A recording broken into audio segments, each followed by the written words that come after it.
চলুন শুরুতে কি রয়েছে আমার সঙ্গে একটু পরিচিত হই। প্রথমে আপনার নামটা একটু বলেন। আমার নাম মোহাম্মদ জিশান আহমেদ সম্রাট। সম্রাট, বয়স কত? বয়স 24+। 24+। জন্ম জেলা? গ্রামের বাড়ি মতলব চাঁদপুর মতলবে।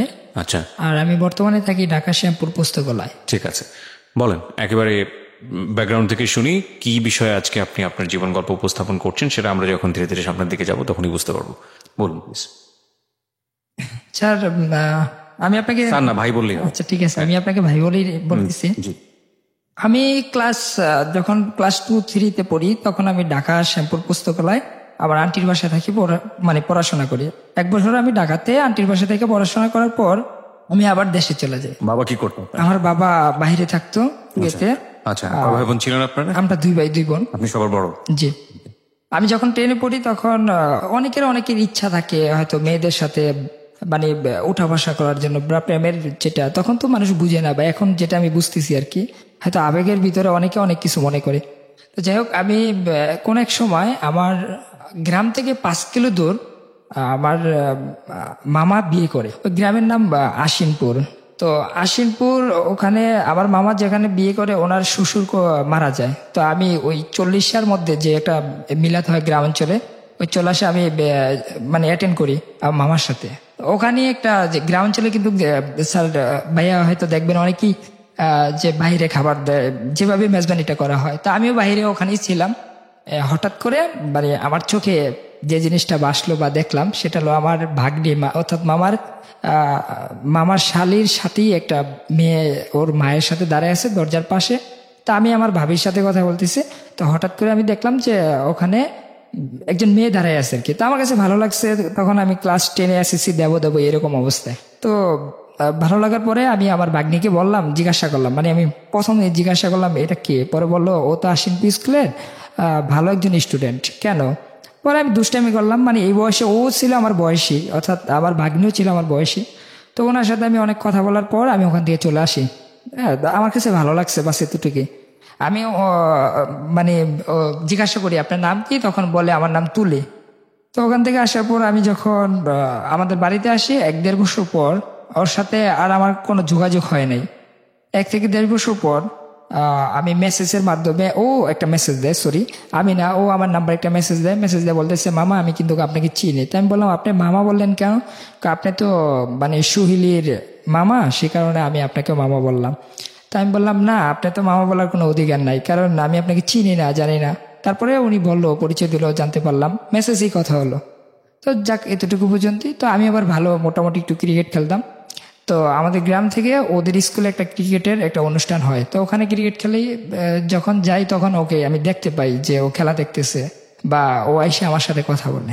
তখনই কথা হলো ফার্স্ট, যে কেমন আছেন, কি বিষয়ে, এরকম কথা হইতেছে। তো আমার যেহেতু প্রথম থেকেই ভালো লাগে, ওর মামা ডাকটা আমার কাছে ভালো লাগে না। তো আমি বললাম আপনারা কি ওদের খুব রিলেটিভ, মানে আমার মামার রিলেটিভ? কয় না, ওদের বংশ আলাদা, আমাদের বংশ আলাদা, হয়তো একসাথে চলি, ক্লাসমেট। তো আমি জিজ্ঞাসা করলাম আপনি পড়াশোনা কতটুকু, মানে কোন ক্লাসে পড়েন? তো বললাম আমি ক্লাস 8-এ পড়ি, আমার রুল 1। আমি বললাম পিছনে 1 ছিল, তার মানে ক্লাস 1 থেকে 8 পর্যন্ত রুল 1, মেধাবী একজন ছাত্রী। তো এভাবেই কথা হয়, যোগাযোগ হইতেছে অনেকভাবে। তারপরে আমি এসএসসি পরীক্ষা দিই। এসএসসি পরীক্ষা দেওয়ার পর ও আমার সাথে আবারও কন্ট্যাক্ট করে, ও নিজ থেকে, মানে আমি কিন্তু আমার ভালো লাগছে সেটা আমি নিজেই বললাম, কিন্তু ওই আমার সাথে যোগাযোগ করে। তো যোগাযোগ করার পর ওর সাথে আমার সাথে মানে এইরকম কথা হইতেছে যে কি করেন, বা ক্লাসে গেছেন কিনা, বা কোথায় ভর্তি হবেন, রেজাল্ট কি, মানে এই বিষয় নিয়ে কথা হয়। এইভাবে কথা হইতে হইতে প্রায় গেল 3-4 মাস কাটলো। তারপর ওর বাবা মা বিষয়টা একটু ফলো আসে, ওর বাবা মা বুঝতে পারে। তো আমাকে হঠাৎ করে ওর আব্বু একদিন ফোন দেয় বলতেছে আমি অমুকে, তুমি কি হাফসাক্তার তুলিকে চিনো? আমি বললাম হ্যাঁ আমি তো চিনি, কেন কোনো সমস্যা? পরে বললো যে না, তোমার সাথে কি যোগাযোগ হয়? আমি বললাম হ্যাঁ যোগাযোগ হয়। পরে বললো কিসের সম্পর্ক তোমাদের? আমি বললাম কোনো সম্পর্ক নাই, এই তো সম্পর্ক। হ্যাঁ, তবে সত্যি কথা বলতে কি, পরে উনি বললো যে তুমি কেন কথা বলো সম্পর্ক না থাকতে? পরে আমি বললাম যে সত্যি কথা বলতে কি আমি তো ছোট, তারপরে ওর কথাগুলা বা ওর ব্যবহার বা ওর ফেসটা আমার কাছে সত্যি খুব ভালো লাগে। এটা ওর বাবাকে আমি ওপেন কোন বললাম। ক্লাসে পড়েন তখন আপনি? আমি এই যে এসএসসি দেওয়ার পর একটা জিনিস কি ছোটর থেকে আমি ভাবতাম যে বাবা মা ভাই বোন সবাই মানে এই জিনিসটা জানাজানি হলে কোনো সমস্যা নাই, কারণ এগুলো ঝামেলা হয়, যদি না জানে এগুলো নিয়ে অনেক সমস্যা হয়। তো আমি সরাসরি কথা বলে দিচ্ছি, ওনার যদি ভালো লাগে উনি বলবে, না লাগলে নাই, এরকম আর কি একটা ইচ্ছা ছিল। তো যাই হোক ওর ওর সাথে আমার সাথে মোটামুটি মেসেজে কথা হইতেছে। তা মেসেজে কথা হইতেছে, ও একদিন বললো যে আমি আমি কিন্তু বলতেছি না যে আমি আপনাকে ভালোবাসি বা এরকম কোনো কিছু। সকাল ভোর ফোন দেয়, দুপুরে ফোন দিতেছে, ফোন না, শুধু মেসেজ, শুধু মেসেজ। তো বাংলালিংক থেকে বাংলালিংক টু বাংলালিংক SMS অনেক কথা বলতাম। তো একদিন জিজ্ঞাসা করলো যে আপনি কি ঢাকাতে ভর্তি হবেন? পরে আমি বললাম যে আমি ঢাকাতে ভর্তি হবো। তো আমি ওরকম মানে চিন্তা ভাবনা করতেছি, এরই মাঝে ওর বাবা মা বুঝতে মানে ক্লিয়ার ভাবে বুঝতে পারে। মেয়েটা কোন ক্লাসে পড়তো? ক্লাস 8-এ।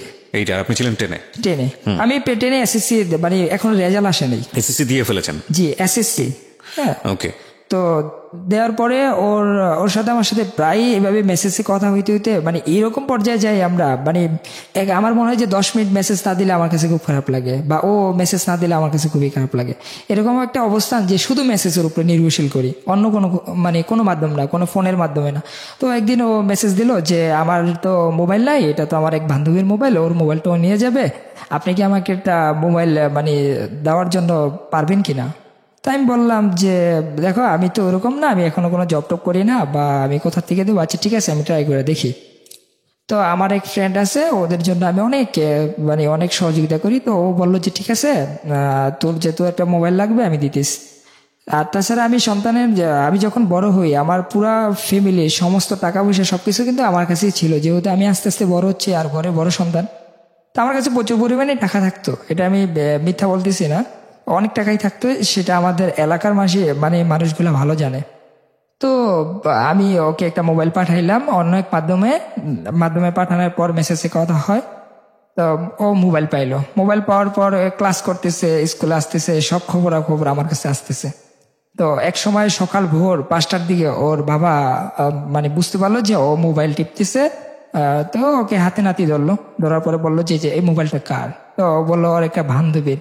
তো সাথে সাথেই ও ওয়াশরুমে যে একটা মেসেজ দেয় আমাকে যে আমি তো মোবাইল আব্বু তো নিয়ে গেছে, মানে ওর আম্মুর মোবাইল দিয়ে, ওর আম্মুর মোবাইল দিয়ে বলতেছে যে আমার মোবাইল তো নিয়ে গেছে, তুমি একটা কাজ করো, আমার অমুক বান্ধবীকে একটা ফোন দেয়া বলো যে ও যেমন এই মানে এই গল্পটা এইভাবে বলে, ও যেভাবে বলছে। তো ওকে আমি পাঠাই দেয়, ও আসে, আসার পরে ওর সাথে একটু রাগারাগি করে, পরে বলতেছে আঙ্কেল আমাদের এলাকায় তো কারেন্ট নাই, তো আপনাদের বাসায় চার্জ দেওয়ার জন্য দিছিলাম আর কি। তো মোবাইলটা নিয়ে যায়। তারপরে আবার এভাবে 2-1 দিন পর ওই মোবাইলটাই আবার ও দিয়ে দেয় স্কুলে যাওয়ার পরে। তারপরে আবার 2-3 দিন পর রাত্রে ওর হাতে যেভাবে হোক মোবাইলটা পেয়ে যায়। তো পেয়ে যাওয়ার পরে ওর বাবা ওর আম্মু ওকে মানে অনেক রাগারাগি করে যে কার সাথে যোগাযোগ করে, মানে এরকম একটা পরিস্থিতির শিকার হয়ে যায়। এখন আর মিথ্যা বলতে পারতেছে না যে মোবাইলটা কার। তখন ও মানে বিভিন্ন কথা ঘুরানোর চেষ্টা করতেছে, আর একটু পরপরই আমার কাছে মেসেজ দিতেছে ওর আম্মার মোবাইল থেকে। আর আমার নাম্বারটা ও এভাবে মানে ওই যে একটা মোবাইলে একটা অপশন ছিল মানে হাইড করে রাখা যায়, ওভাবে হাইড করে রাখতো আর কি। তো ভাইয়া এইভাবে করার পর এক সময় আমাকে ওর আব্বু আবার ফোন দেয় জিজ্ঞাসা করতেছে তুমি আমাদের এলাকা আসো, তোমার সাথে কিছু কথা আছে। পরে আমি বললাম কেন যাবো? পরে বলতেছে যে তুমি আসো, আসলে বুঝতে পারবা। তো আমি বললাম যে দেখেন আমি তো এখন ঢাকায় আছি, বলেন না কি সমস্যা। পরে বলে যে তুমি কি আমার মেয়ের সাথে এখনো যোগাযোগ করো? তোমাকে না করছিলাম। পরে আমি বললাম তো যে আমার কাছে ভালো লাগে বিধে আমি কথা বলছি, যদি আপনার কোনো সমস্যা হয় আপনি বলেন ক্লিয়ার যে কি কি সমস্যা। পরে সে বললো যে দেখো তুমি যদি এর সাথে কথা বলো তাহলে তো ওর পড়াশোনা ক্ষতি হবে, বিভিন্নভাবে ক্ষতি হবে, আমি চাই না যে ও এই বয়সে মানে অন্য মানে এরকম কোনো কিছু হোক। তো ওনার কথাগুলো আমার কাছে খুব ভালো লাগলো। তো আমি বললাম যে ঠিক আছে আমি সেটা চাই না, ঠিক আছে আমি আপনার মেয়ের কাছে দেন, আমি ওর সাথে ফোনে কথা বলে বুঝাই দিই। পরে ওকে আমি বললাম যে দেখো আসলে ওনার কথাগুলো খুব গুরুত্বপূর্ণ সহকারে আমি শুনছি, আমার কাছে খুবই ভালো লাগছে, তো তুমি তোমার মতন থাকো, দেখি আমি পড়াশোনা করি তুমিও করো, পরবর্তীতে দেখা যাক বিষয়টা কি হয়। পরে ও বলল যে না আমার বাবা মাকে আমি চিনি, কারণ ওনারা আমার বড় বোনকে নিয়ে অনেক কাহিনী করছে, আমি জানি যে ও মানে আমার বাবা মা আমাকে নিয়েও এরকম কিছু করবে। তো আমি ওর কথাগুলো তত একটা মানে মূল্যায়ন করলাম না করার পরে আমি মোবাইল বন্ধ করে দিলাম। তো কিছুদিন পর একটা চিঠি পাঠাইছে, মানে অর্থাৎ মানে আমি সিম চেঞ্জ করে ফেললাম। একটা চিঠি পাঠাইছে ওই ওর এক বান্ধবীর মাধ্যমে। আমি নামটা বলবো না, যে এখানে সহযোগিতা করছে ওনার নামটা আমি এখানে বলবো না। তো ওর খুব কাছের একজন ফ্রেন্ড, একজন ছেলে বন্ধু একজন মেয়ে বন্ধু, এই দুজনেই আমাকে সহযোগিতা করে এই পর্যন্ত আনার জন্য। তো ওই ওর যে বান্ধবী ওরা আমাকে চিঠিগুলা পাঠায়, যে আমি চিঠিগুলা পড়ার পর খুব অবাক হয়ে যাই। ও বলতেছে যে আপনি আমাকে নিয়ে এত কিছু করলেন, এত গল্প করলেন, এত বড় বড় কথা বললেন যে আপনি অনেক ভালো, বা মানে আমি ওর অনেক প্রশংসা করছি, কিন্তু আমি কখনো বলি নাই আমি তোমাকে ভালোবাসি, বা ও আমাকে কখনো বলে নাই। তো আমাকে একটা চিঠি দিল, দেখেন আপনি আজকে মানে আজকে কিন্তু 19 তারিখ, আমি 3 তারিখ পর্যন্ত ওয়েট করবো আপনার জন্য। এই 3 তারিখের মধ্যে আমার সাথে ফোনে যোগাযোগ করবেন, আর না হয় আমি 3 তারিখে মানে বাড়ির থেকে বের হয়ে যাব, যেদিকেই পারি চলে যাব। তো চিঠিটা পাওয়ার পর আমি মোবাইলটা খোলার পরে ওর বান্ধবীর মাধ্যমে ওর সাথে আমি মানে কন্ট্যাক্ট করি স্কুলে। তো কন্ট্যাক্ট করার পরে ওকে অনেক বুঝাইলাম, দেখো আমি তো এখন ছোট, তাছাড়া আমার আব্বু একজন মানে আমাদের গ্রামে শিক্ষক ছিল। হ্যাঁ, তো তারপরে উনি বাইরে চলে গেছে, ওনার একটা মানে দুর্নাম হবে আমি যদি এখন তোমাকে বিয়ে করি, বা এখন বিয়ে করে আমার বয়স হয় নাই, আমার কাছে কোনো টাকা পয়সা নাই। পরে সে বললো যে এগুলো আমি দেখবো। তাই আমি বললাম তুমি দেখবা মানে তোমার কাছে কি কোনো টাকা আছে? পরে বললো যে না আমার কাছে কোনো টাকা নাই, কিন্তু যদি দুজনে হাত পাও তো ঠিক আছে, কোথায় না কোথায় যে একটা কাজ করব। তাই আমি বললাম এটা কোনো জীবনে বাণী হয় না, মানে আমি কিন্তু এখানে আমার নিজের ভালোর জন্য বলতেছি না, যেটা হয়েছে আমি স্যার ভাইয়া সেটাই বলতেছি। তো এরকম হওয়ার পর ওর সাথে আমার সাথে একটা ভালো মানে যোগাযোগ হয়ে যায়, যে ঠিক আছে আমি 3 তারিখে ওর একটা আশ্বাস দিলাম। মানে ও এরকম কিছু করতেছে যে ও মারা যাবে বা একটু মানে অনেক কিছু মানে আমাকে ভয় দেখাইতেছে। তাই আমি বললাম ঠিক আছে তুমি কিছু বলার দরকার নাই, ঠিক আছে আমি তোমাকে 3 তারিখে নিয়ে যাব, তুমি টেনশন করো না, আমি ব্যবস্থা করতেছি। তো 3 তারিখে আমি বলছি ঠিকই, কিন্তু আসলে ওর সাথে আমি ধোঁকাবাজি করছি। আমি 3 তারিখে আর মোবাইল খুলি না, ও স্কুলে যায়, স্কুল থেকে রেডি হয়ে চলে আসবে, ব্যাগ ট্যাগ সবকিছু গুছিয়ে ও বাড়ি থেকে পালিয়ে আসবে, কিন্তু আমি আর ওর সাথে যোগাযোগ করি না। তো যোগাযোগ না করার পরেই ও একটা মন ভাঙা যায় যে ও আজকে আমি স্কুল থেকে চলে যাব, বা ওর বাবা মা ওরা কি করতেছে সেটা কিন্তু আমি বুঝতেছি না। তুলি তো এটা, জি এটা তুলি। তো তুলি স্কুলে ভালো ডাকনাম ওর, ও খুব নামাজি ব্যক্তি, তারপরে ভালো একজন স্টুডেন্ট। তো যার কারণে সবাই মানে তুলির একটু আলাদা একটু নজর থাকে। তো ওদের বাড়ি থেকে ওদের স্কুলটা 10 মিনিট হবে, হাই স্কুলটা। তো আমি না নেওয়ার কারণে ও আবার একটা চিঠি পাঠায় ওর বান্ধবীর মাধ্যমে, যে আপনি আমার সাথে খুব দ্রুত দেখা করবেন। পরে আমি দেখা করি আমাদের একটা নদীর পার, ওখানে আমি ঢাকার থেকে যাওয়ার পরে খুব সকাল ভোর ও কোচিংয়ে আসতো। তো ওখান থেকে ও আমার সাথে এসে দেখা করে নদীর পারে। আসার পরে আমি বসে কথা বলতেছি, এই ফার্স্ট আমাদের মানে দেখা, মানে সরাসরি যে একটা সম্পর্কের মাধ্যমে আসা। তার আগে তো অন্যভাবে দেখা হয়েছে। ও আমাকে অনেকভাবে মানে ইমোশনাল ভাবে ব্ল্যাকমেল করে। তো আমার পায়ে ধরে কান্নাকাটি করে, মানে ফার্স্ট ও আমাকে আমার শরীরে টাচ করে আমার পায়ে ধরেই, পায়ে ধরে অনেক কান্নাকাটি করে যে না তুমি নিয়ে যাও। পরে আমি জিজ্ঞাসা করলাম, দেখো আমার দেখলে মনে হয় যে আমি কাউকে বিয়ে করতে পারবো বা ওরকম বয়স হয়েছে, আর তোমায় তো একদম মানে ও বাতাসের মতন এত পাতলা ছিল।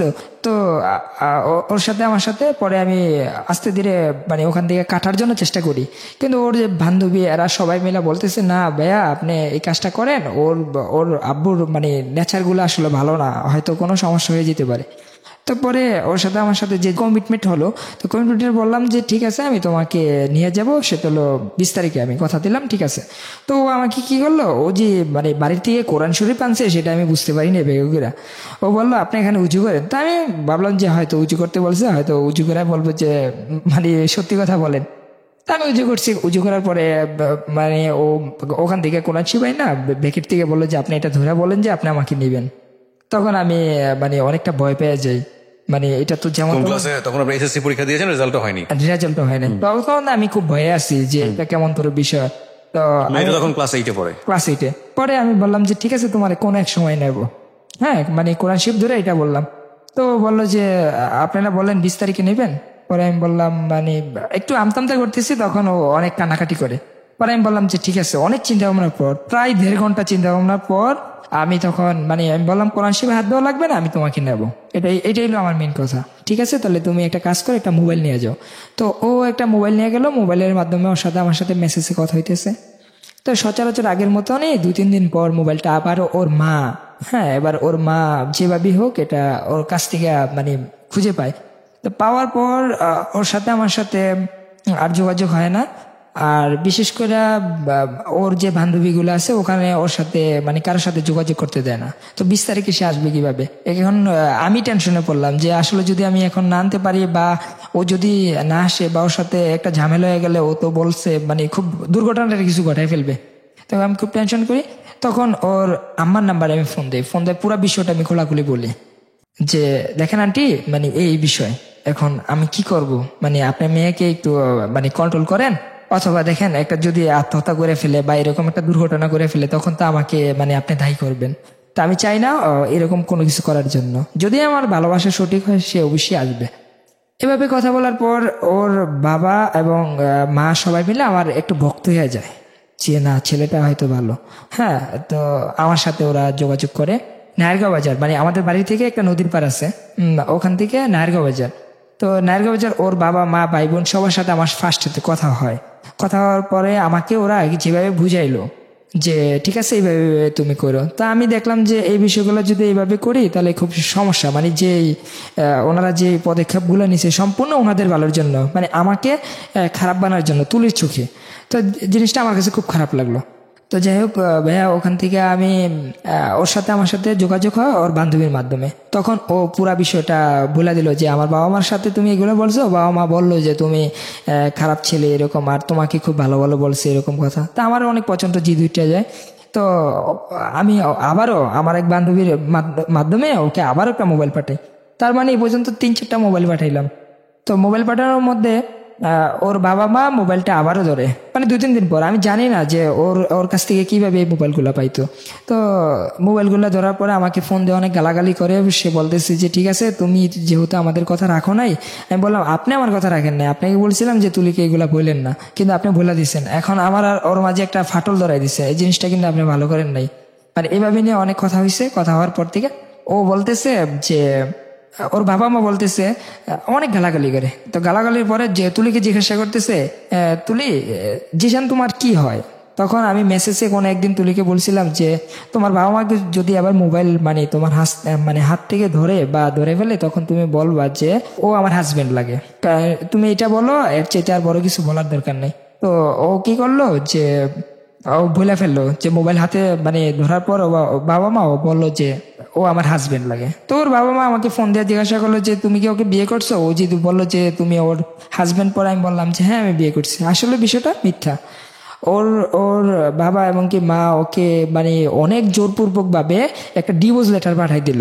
মানে ওরা কখনো চিন্তা করলো না যে আসলে কাবিন নামা কোথায় কোথায় বিয়ে হয়েছে বা কিভাবে হয়েছে, কোনো গল্প নাই। শুধু একটা জোর করে একটা ডিভোর্স করে আমার মামার কাছে পাঠাই দিল। মামা আবার কি করলো, আমার আব্বুর কাছে দিল। আব্বু তখন বাইরে ছিল। তো এই খবর শোনার পর আব্বু তখন বাইরের থেকে আসে, আমি তো ঢাকাতেই ছিলাম। তো আসার পরে আমাকে জিজ্ঞাসা করতেছে তুমি কি বিয়ে করছো, আর বিয়ে করলা কবে, আর তোমার ওয়াইফ তোমাকে ডিভোর্স দিল কবে? আমি বললাম যে দেখেন আমি বিশ্বাস করেন যে আমি বিয়ে করি নাই, কিন্তু আমার বাবা মা কেউ বিশ্বাস করতেছে না। তখন ওর পরিবারের সাথে যোগাযোগ করলো যে আপনারা বসেন, এটা কেমন তোর বিষয়। কিন্তু ওর পরিবার বললো যে আপনাদের সাথে বসার তো কোনো মানে আমাদের কথাই না, আমরা কেন বসবো, বসা দরকার নেই। ও আমার মেয়েকে ফুসলাইয়া বিভিন্নভাবে বিয়ে করে ফেলছে, এখন আমরা ডিভোর্স দিয়ে দিচ্ছি। পরে আমার আব্বু বলছে যে ঠিক আছে আপনি যে ডিভোর্স দিয়ে দিচ্ছেন এটা কাবিন কই, আমার ছেলে তো বলতেছে বিয়েই করে নাই। পরে বলতেছে যে আসলে আপনার মেয়েও মিথ্যা বলছে, আমার ছেলেও মিথ্যা, মানে আপনার ছেলেও মিথ্যা বলছে, আমার মেয়েও মিথ্যা বলছে। তো সেই ক্ষেত্রে আমাদের কিছু করার ছিল না, ডিভোর্স দিয়ে দিছে, আমাদের ক্ষমতা সম্বন্ধে তো আপনি ভালো জানেন। এরকম অনেক রাগারাগি করে। বাবা কি করতো? ওর বাবা রোডস এন্ড হাইওয়ে সরকারি চাকরি করতো, কন্ট্রাক্টদার করতো। হ্যাঁ, এখনো আছে। আর ওর মা হলো স্কুলের ম্যাডাম। তো ওখানে আমার যে মানে ঘটনাটা ঘটে যে আমি বিয়ে করলাম না, একটা সমাজের মাধ্যমে আমি একটা হস্তনস্ত হয়ে গেলাম। অনেকে ফোন দেয়া মানে আমাকে বলে কি ব্যাপার, বিয়ে করলি কবে, ডিভোর্স কবে দিল, মানে এরকম একটা সমস্যা। তখন আমার মাথায় একটা বুদ্ধি আসলো যে এবার আমি ওকে নেব। হ্যাঁ, এবার ওকে আমি নিয়ে ওকে বিয়ে করব। যেহেতু ওর বাবা একটা ডিভোর্সই দিয়ে দিছে ওকে জোর করে। তো এখানে মানে কথা আসে যে ও যদি ডিভোর্স লেটার মধ্যে সাইন না দেয় কিভাবে ডিভোর্স হইলো, তো তুলির সাথে আমার সাথে যোগাযোগ হইব কিভাবে? এখন তুলি একটা মেসেজ দিল, একটা চিঠি পাঠাইলো, ওর বান্ধবীর মাধ্যমে, আর একটা মেসেজ দিল। তা আমি ওর কথা মতন ওখানে মোবাইল দিয়ে আসার পর ওখান থেকে চলে আসি। তারপরে তুলি ওদের এলাকারও লোক কিছু ছিল, আমার সাথে অনেক সহযোগিতা করছে।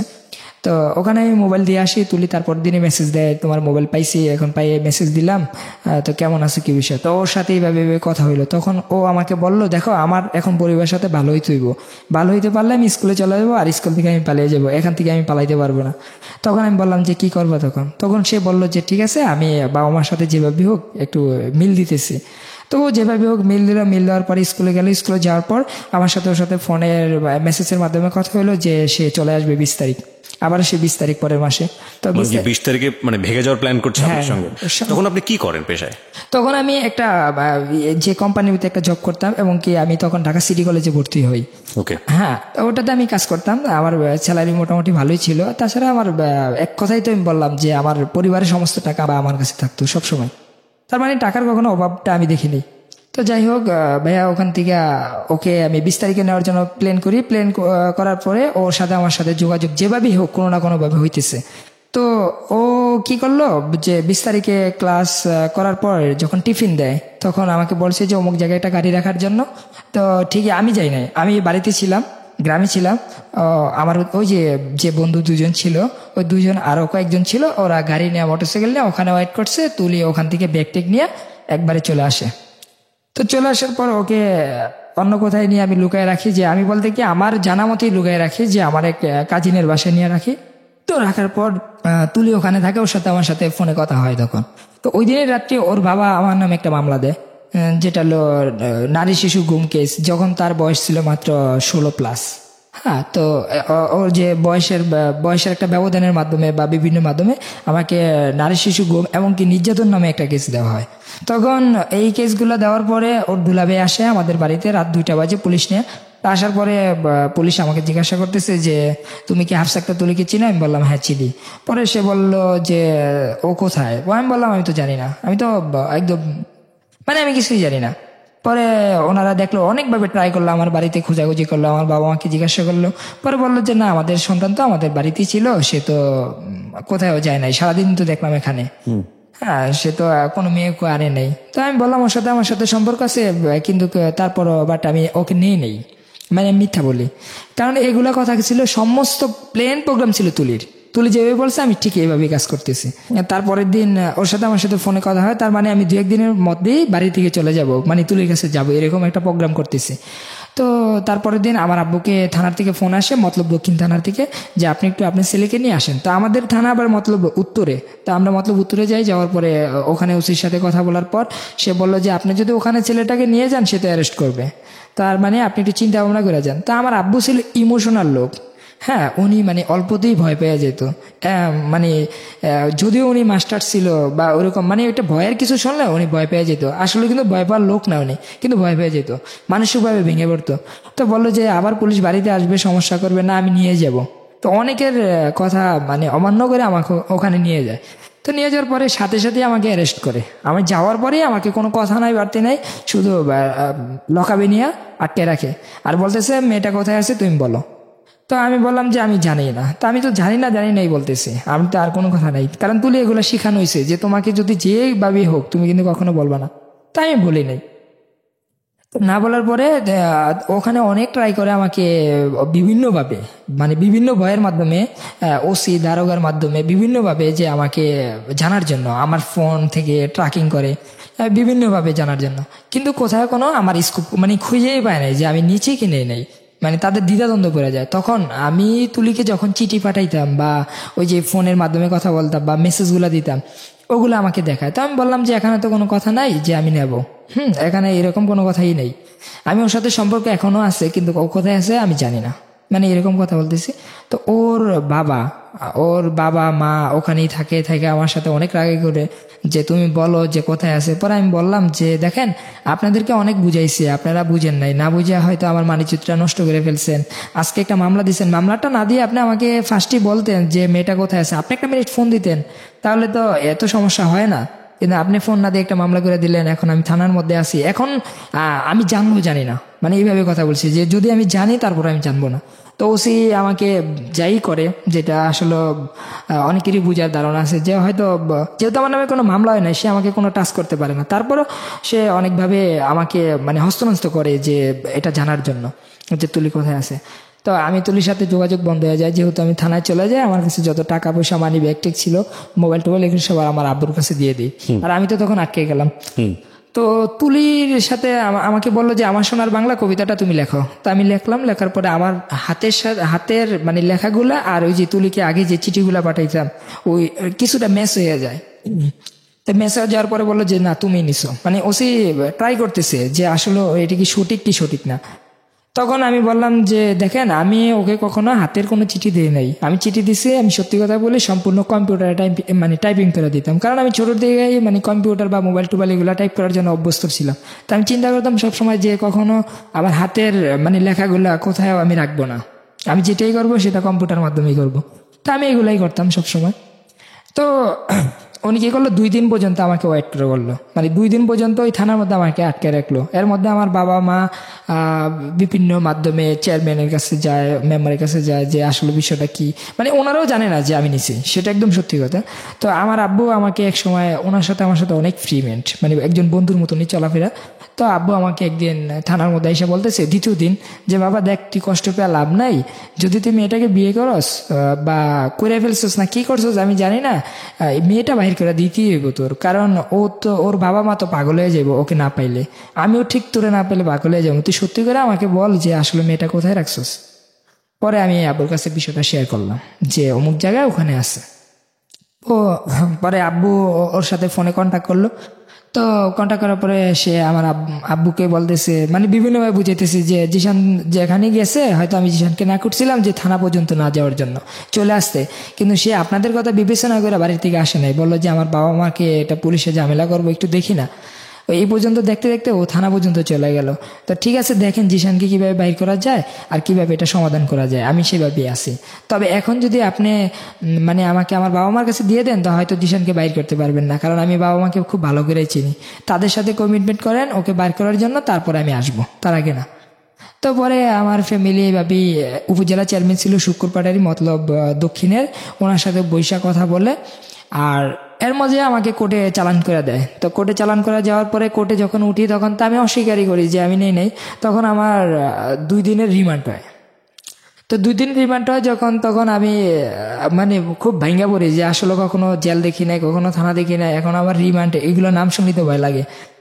তো যাই হোক, আমি উপজেলা চেয়ারম্যানের সাথে আমার বাবা এবং কি বিভিন্ন মানে পঞ্চায়েতের মাধ্যমে বললো যে আচ্ছা ঠিক আছে, আমরা মেয়ে দিয়ে দেবো, কিন্তু আমার ছেলেরা যেভাবে হোক বাইর করে দেন, মানে এরকম ভাবে একটা প্রস্তাব রাখে। তো উপজেলা চেয়ারম্যানে ওখানে বৈশা আমাকে মানে বললো যে আমি তো তখন জেলে চলে গেছি, কাস্টডিতে চলে গেছি। তো কাস্টডি যাওয়ার পর আমার জামিন চাচ্ছে, কিন্তু জামিন পাইতেছি না। এখন মানে ভিকটিম আনতেই হবে। তো ভিকটিম যদি আমরা দিয়ে দেই বা আমার বাবা মা দিয়ে দেয়, তখন হয়তো আমার খুব ঝামেলা হয়ে যাবো। তো সেই চিন্তা ভাবনা করে উপজেলা চেয়ারম্যানের কাছে তুলিকে দেয়।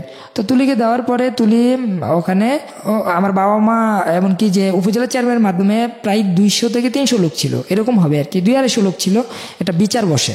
তো ওখানে তুলি আসে, তুলি এসে বলতেছে যে দেখেন, আমি আমার নিজের পরিকল্পনায় আমি চলে গেছি, আমার বয়স অল্প ঠিক, জিশান কোনো খারাপ কোনো ছেলে না, ওর ব্যবহার ও সব দিকেই আমার কাছে ভালো লাগে, আমার বাবাই খারাপ, মানে এরকম ভাবে ওর বাবাকে ও বিভিন্নভাবে অপমান করে। তো পরে পুলিশের হেফাজতে তুলিকে নেওয়া যাওয়া হয়। নেওয়া যাওয়ার পরে ওর মা ছিল ওই রাত্রটায় পুলিশের সাথে। তো তুলি ওর বাবা মা ওই থানার মধ্যে থাকার পর সকালবেলা কোর্টে আসে। কোর্টে যখন পাঠায় তুলিকে, তখন তুলি মেডিকেল চেক আপ করে, বিভিন্নভাবে করে, দেখছি যে না, সম্পূর্ণ সঠিক। আসলে যেটা আমি এখন এখানে এই মানে বলার জন্য আসছি, যে এখানে আমি সবকিছু সত্যিই বলতেছি। ওর সাথে আমার সাথে কোনো শুধু ভালোবাসার সম্পর্কটাই ছিল, অন্য কোনোভাবে সম্পর্ক ছিল না। হ্যাঁ, তো ওখানে দেখার পরে আমি যখন জেলের থেকে আসার পর, মানে তখন জেলে আমি তখন সম্ভবত 15-16 দিন এর মধ্যে এরকম হইতেছে। কিন্তু জেলের এক্সপেরিয়েন্সটা কি ছিল? হ্যাঁ, জেলেরটা আমি বলতেছি ভাইয়া একটু, মানে আমি 35 দিন জেলে ছিলাম, 2 দিন রিমান্ড হবে। আর তখন আমার রিমান্ড কাটানোর জন্য বাবা 2,20,000 টাকা দেয়, আর আমাকে বাহির করতে যে 11 লক্ষ টাকা প্লাস মানে বাবার ক্ষতি হয়। হ্যাঁ, এগুলো সম্পূর্ণ বাবা বহন করে, মানে আমাকে বের করার জন্য। কিন্তু এর মাঝে যেটা ঘটে, উপজেলা চেয়ারম্যান বলছে যে তুমি মানে তোমার সন্তানকে খুঁজে পাবে, আমার আব্বুকে বলছে, আর আপনার মেয়েকে খুঁজে পাবেন, সবই পাবেন, কিন্তু হয়তো ওর রিমান্ড হয়ে গেলে ও সেই মাইরগুলো হয়তো ভুলবে না। অতএব আমরা যেভাবেই হোক এটা বসে এখান থেকে মিল করে দিই, হয়তো ওর গায়ে যেমন কোনো মানে টর্চারিং না করা হয়। তুলিকে যখন কোর্টে দাঁড়া করা হয়, তুলি বললো জবানবন্দি নেয় ওকে, সরি এখানে ওই কোর্টে যখন যায় তুলি, তখন একটা জবানবন্দি কিন্তু লিখিতভাবে দারোগা অথবা পুলিশের মাধ্যমে কোর্টে পেশ করা হয়। তো ওখানে তুলি এক প্রান্তে, আমি এক প্রান্তে। তো তুলিকে বলতেছে যে তোমাকে কিভাবে নিয়েছে, তুলি সম্পূর্ণ দোষ ওর উপরে রাখলো, যে ওর কোনো ভুল নাই, সে ওকে আমি এরকম এরকম করছে, মানে তুলি নিজের উপর দোষ নিয়ে আপনাকে আমাকে সেভ করতেছে। তো এর মাঝে তুলির মানে একটা ভাইস দ্বারা জবানবন্দি দেয়, আর পুলিশ বলতেছে না স্যার, সে ওখানে সব সত্য কথা বলছে, যে জিসানি সবকিছু নিছে। তখন তুলি বলল যে দেখেন আমি ওখানে কিচ্ছুই বলি না, আমাকে জোর করে এগুলা লিখছে। হ্যাঁ, আমি এখানে যা বলতেছি এটাই সঠিক। জানি না তুলি ওখানে কি বলছিল, কিন্তু এখানে এসে সে কথাগুলা নাকি ঘুরে ফেলছে, মানে আমার পক্ষে কথা বলতেছে। তো বলতেছে যে স্যার ও মানে ম্যাজিস্ট্রেটকে বলতেছে যে আপনি ওর জামিন দিয়ে দেন। হ্যাঁ, আমার সাথে ওর সাথে সম্পর্ক আছে, আজকে যদি আমাদের বয়সে না টিকে তাহলে কিচ্ছু করে না, কিন্তু 2 বছর পর হোক আর 3 বছর পর হোক আমি ওকে বিয়ে করব, যদি ও আমাকে করে। কে বলছে এটা তুলি বললো কোদের মধ্যে দাঁড়িয়ে। তা আমাকে জিজ্ঞাসা করছে, আমি একই কথা বলছি যে ও যদি আসে তাহলে নেবো, এটা তো প্রেমের সম্পর্ক। কিন্তু আমি আসলে বুঝতেছি না আসলে আমার কোনটা ভুল কোনটা খারাপ। এই মুহূর্তে আমি মানে খুব মানে আমার মানসিকভাবে আমি সুস্থ না। তখন যেহেতু জেলের জীবনটা অনেক কষ্টের, তো এখন আমি জেলের প্রসঙ্গটা আসি। যখন আমি অ্যারেস্ট হই, তখন আমার কাছে মনে হলো যে এটা কোনো ব্যাপার না, এটা কোনো কিছু না, একটা ছোট্ট একটা ঘরের মধ্যে বন্দি করে রাখছে, কই এখানে তো কিছুই নেই। কিন্তু আমি তখন বুঝতাম না কোথায় কোর্ট, কোথায় কি, কোথায় মানে জেলখানা, এগুলো কিচ্ছু জানতাম না। তো আমাকে যখন পুলিশের গাড়ি দিয়ে যখন মানে হাতে পায়ে মানে হ্যান্ডকাপ লাগানোর পর আমাকে যখন কোর্টে নেয়, তখন একটা ওখানে যাওয়ার পরেই আমার কাছে খুব বেশি খারাপ লাগে, মানে অনেক চোখে কান্না এসে পড়ে। একটা গারদঘর নামে একটা ঘর আছে জেলখানার ভিতরে, গারদঘর অথবা এটাকে বলে কোর্ট লকআপ। তো এই কোর্ট লকআপের মধ্যে যখন আমাকে নেয়, সেখানে একটা যে রুমটা সম্ভবত যদি ক্লিয়ার ভাবে আমরা মোটামুটি ভাবে দাঁড়াই, ওখানে 40 থেকে 50 জন লোক দাঁড়াইতে পারবো ওই রুমটার মধ্যে, কিন্তু ওখানে 100 থেকে 150 আসামি। মানে ওই জায়গায় আমাকে নেওয়ার পর মনে হয় যে আমি কোনো এক চিপার মধ্যে, মনে হয় যে মানে 1/2 ইঞ্চি জায়গার মধ্যে আমার মনে হয় যে আমি দাঁড়াই আছি। মানে মানে এত মানে আসামি যে ওদের ঘামের গন্ধে মানে খুব খারাপ লেগে গেছে, মানে আমি যে কোথায় দাঁড়াবো এরকম কোনো জায়গাই পাইতেছি না। তো যাই হোক, ওখান থেকে আমাকে কোর্টে নেওয়ার পরে যখন জেলে যাই, জেলে জীবনটা অনেকেই শোনার জন্য আমাকে অনেকে বলছে যে ভাই আপনি তো 2 বার জেলে গেলেন, তো আসলে জেলের জীবনটা কিরকম, তারপরও মানে আপনি তুলিকে ভালোবাসেন বা তুলি আপনাকে ভালোবাসে, মানে বিষয়টা আমি বুঝলাম না, জেল কি আসলে নর্মাল জিনিস। আমি এটা আজকে এখানে বলার জন্য আসছি যে আমার যত জনম যদি সূত্র থাকে, অথবা এই পৃথিবীতে যদি সবচেয়ে নিকৃষ্ট কোনো ব্যক্তি থাকে, সেও যেমন জেলে না যায়। তখন মানে আমি জেলখানা যাওয়ার পর আমি প্রথম গেটে মানে গেট থেকে নামার পর একটা গাড়ি আসে, যে গাড়িটার মধ্যে মানে অতিরিক্ত লোক থাকে, মানে অনেক কষ্ট করে দাঁড়ায় থেকে ওই গাড়ি দিয়ে আমার চাঁদপুর থেকে মানে জেলখানা বাবুরহাট ওখানে নিয়ে যায়। তো নিয়ে যাওয়ার পরে প্রথম গেট থেকে আমি যখন ভিতরে ঢুকি, তখন পাগুলা মানে যারা জেলে গেছে হয়তো তারা বুঝে, এটাকে বলে যে মানে ফাইল 4 জন করে বসাইবে, মানে একবারে মাটির মধ্যে বসতে পারবে না, পাগুলো উঁচু দিয়ে হাঁটু ভেঙে বসতে হবে। 4 জন করে বসার পর হ্যান্ডকাপ 2 জন করে লাগানো থাকে। তো ওখানে প্রায় 1 থেকে 1.5 ঘন্টা মানে দাঁড়ায় করে বসায় রাখে।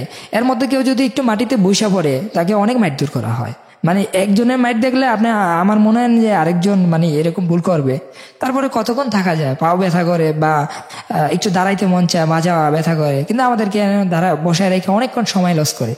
তারপরে ভিতরে নিয়ে যায়, ভিতরে নেওয়ার পরে বাবা মার নাম ঠিকানা জিজ্ঞাসা করে, শরীরে কোথায় স্পট আছে এগুলা লিখে, তারপরে আমার গার্ডিয়ান কারা কারা আছে, হয়তো কোনো বাগিনীর নাম বলবে, মানে এগুলো বাইরে হইতে যে মানে সময় এগুলো আবার কাজে লাগে।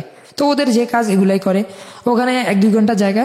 তখন রাত্রে যখন 9টার মতন বাজে, দ্বিতীয় গেটে আমাকে নেওয়া হয়, মানে অনেক আসামির সাথেই নেওয়া হয়। ওখানে আবার একটা ফাইল, মানে এই যে 4 জন করে বসে। তো ফাইলের ভিতর বসার পর আমি যখন জেলখানার ভিতরে গেলাম, তখনই বুঝতে পারলাম যে এটাই জেল। মানে এটাই একটা মাঠ, সামনে একটা মাঠ, খেলার মাঠের মতন, ফুলের বাগান, কিন্তু ভিতরে সামনে মেঘনা, যমুনা, পদ্মা, 3টা বিল্ডিং থাকে আমাদের চাঁদপুরে, মানে বর্তমানে যে জেলখানার ভিতরে বিল্ডিংগুলোর নাম দেওয়া হয়। তো প্রথম বিল্ডিং এর মধ্যে যাওয়ার পরে আমাকে ওখানে বিভিন্ন বড় বড় আসামি যারা, তারা মানে এমন ভাবে চেক করে যে আমার শরীরে কোনো কিছু আছে কিনা, হ্যাঁ, কোনো একটা যদি একটা আংটি পায় সেটাও নিয়ে যায়, মানে এরকম ভাবে মানে কষ্ট দেয় মানসিক ভাবে, যা বলার বাহিরে। এইভাবেই মানে নিজের মানসিক ভাবে সমস্যা আছে, তার মাঝে আবারও সমস্যা। এখন জেলের জীবনটা আসলে অনেক কষ্টের জীবন। ওই যখন জেলের ভিতরে লোক থাকে 50 থেকে 60 জন, ওটার মধ্যে 70 থেকে 80 জন বা 90, 100, 150 এরকম লোক থাকে, তখন আমাকে এমনকি সবাইকে প্রথম দিন আপনার খিচুড়ি খাওয়ার জন্য দিবে। তো খিচুড়ি খাওয়ার পর আপনার ঘুমানোর জন্য অনেকে ফাইল, মানে ইলিশ ফাইল বলে এটাকে, ইলিশ মাছ যেভাবে বাস করে রাখে, একটা মাথা আর একটা পা, মানে যেভাবে রাখে এভাবে আপনাকে ঘুম দেবে, মানে আপনি ঘুমাইতে হবে অনেক মানুষের মাঝখানে। তো এইভাবেই ইলিশ ফাইলের মধ্যে আমি ঘুমাই। ইলিশ ফাইলের মধ্যে ঘুমানোর পরে তারপর দিন টাকা টুকা দিয়া একটা ছিট নেই, ছিটের মধ্যে থাকি। তখন তুলি কোথায়? তুলি তো তখন পুলিশ হেফাজতে আছে। পুলিশ হেফাজতে আছে, আপনিও পুলিশ হেফাজতে? আমিও পুলিশ হেফাজতে। তবে তুলি কোর্ট থেকে ওর বাবা এবং কি মা তুলিকে নিয়ে যায়, মানে ওদের আন্ডারে ওরা নিয়ে যায় বাসায়, হ্যাঁ, কোর্ট থেকে নিয়ে যায়, পারমিশন ভাবে পায় যে আমার মেয়ে নাবালিকা, তাকে মানে তার সামনে একটা পরীক্ষা আছে, পরীক্ষা দেওয়ার জন্য এরকম ভাবে বলে আর কি। তো যখন আমি ওখান থেকে আসি, মানে জেলের থেকে আমি জামিন পাই আপনার 35 দিন পর। তো 35 দিন পর যখন আমি জামিন পাই, তখন আমি বাড়ি থেকে আসি। আসার পরে আমার বাবা মা অনেকভাবে বুঝাইলো যে দেখ বাবা, তোর জন্য আমার এই টাকাগুলো নষ্ট হয়ে গেছে, তুলি তো এখন চলে গেছে, হ্যাঁ, তো তুলি তখন ক্লাস 10-এ টেস্ট পরীক্ষা দিবে। এরকম অবস্থায় কিন্তু আমি মামলাটা আমার হয়, তুলি যখন টেস্ট পরীক্ষা দেবে। তো ওখানে যাওয়ার পর আমি যখন আসার পর আমার আব্বু একটা দলিল দেয় আমাকে, মানে স্ট্যাম্প, যে এটা একটু পর। তো পড়ার পরে আমি দেখলাম যে এটাতে লেখা আছে আপনার ছেলেকে, মানে ওর বাবা একটা সালিশের মাধ্যমে একটা করে স্ট্যাম্প করে, স্ট্যাম্পের মধ্যে লেখা থাকে, মানে মূল উল্লেখটা আমি এটাই বলি যে এই কেস চালাইতে যত টাকা খরচ হয়েছে ওর বাবার সমস্ত টাকা দিয়ে দিতে হবে আমার আব্বুর। এবং কি এই জিশান জেল থেকে বাইরে হওয়ার পর 1 মাসের মধ্যে অন্যথায় বিয়ে করতে হবে, না হলেও মানে 2 লক্ষ টাকা জরিমানা। মানে এই স্ট্যাম্পগুলো এখনো আমার কাছে আছে। মানে আমাকে একটা চাপ সৃষ্টি করে হলো। তখন বললো যে বাবা, আমরা তো এরকম না, অল্প বয়সে কাউকে বিয়ে করাই নেই, তারপরে এখন বাধ্যতামূলক তোর ভুলের কারণে বা আমাদের কপাল মানে ভুলের কারণে এখন তোকে বিয়ে করাই দিতে হবে, কারণ তোকে যদি বিয়ে না করায় আবার কে জরিমানা দিবে, আবার ঝামেলা সৃষ্টি হবে। এইভাবেই আমাদের বংশে কেউ জেলে যায় নাই, ফার্স্ট তুই গেছিস, এখন তো মানে মানিজ্যত নিয়ে মানে খুবই টানাহেঁচড়া চলতেছে। তখন আমি আমার আব্বুর দিক বিবেচনা চিন্তা ভাবনা করে তাদেরকে বোঝানোর চেষ্টা করলাম যে আসলে আব্বু, আমি তো আসলে বিয়ের জন্য পাগল না, আসলে এই বিষয়টা তো এরকম, ওকে তো আমি ভালোবাসি, এখন আমি কি করবো। তখন আব্বু বললো যে এখন সবাই সবকিছু পায় না, মানে অনেকভাবে বোঝানোর চেষ্টা করলো আমাকে, আব্বু আম্মু তারপর আমার পরিবার সবাইকে বোঝানোর চেষ্টা করলো যে আমাকে, যে অনেকে অনেক কিছু খুঁজে পায় না। কোর্টে হাজিরা চলতেছে আমার। তো একদিন আমি যখন হাজিরা, তুলির সাথে আমার সাথে এর মাঝে কোনো যোগাযোগ নেই, তো আমি যখন কোর্টে হাজিরা দিতে যাই, চাঁদপুর সদর হসপিটালের ডক্টর শাহাদাত আমার কাজিন। তো হাজিরা দেওয়ার পর আমার কাজিনের সাথে আমি বসে কথা বলতেছি, ভাই এই বিষয় এখন কি করব, আমাকে তো এখন চাপ সৃষ্টি করতেছে, এখন আমার তো বিয়ের বয়স নেই, আপনি তো মানে একটু শিক্ষিত মানুষ আছেন, আপনি একটু বুঝান না। এটা আমার সাদাত ভাই, অর্থাৎ মানে ডক্টর সাদাতকে, উনি একজন আমাদের বংশের মধ্যে একটা উচ্চ ধরনের একজন ডাক্তার, যার কারণে ওনার কাছে আমি বিষয়টা যে শেয়ার করি যে ভাই ওকে তো আমি সত্যি ভালোবাসি, ও বাসে, এখন এত কেষ্টি ছিল, এত কষ্ট পেলাম জেলের জীবনটা, এখন বাবার টাকা নষ্ট হয়েছে, এখন কি করবো, আমারও ইন্টার পরীক্ষা এসে পড়ছে ফাইনাল, আবার ও এসএসসি দিবে, এখন আমি যদি বিয়ে করে ফেলি আসলে আমার কাছে খুব খারাপ লাগতেছে। তুলি ওই দিনই বিকালবেলা, আমি বিকাল না মানে আমার 11টা 11:30 দিকে তুলি আমাকে ফোন দেয় বলতেছে কেমন আছো, তাই আমি বললাম ভালো। চিনতে পারছো? আমি বললাম হ্যাঁ চিনতে পারছে।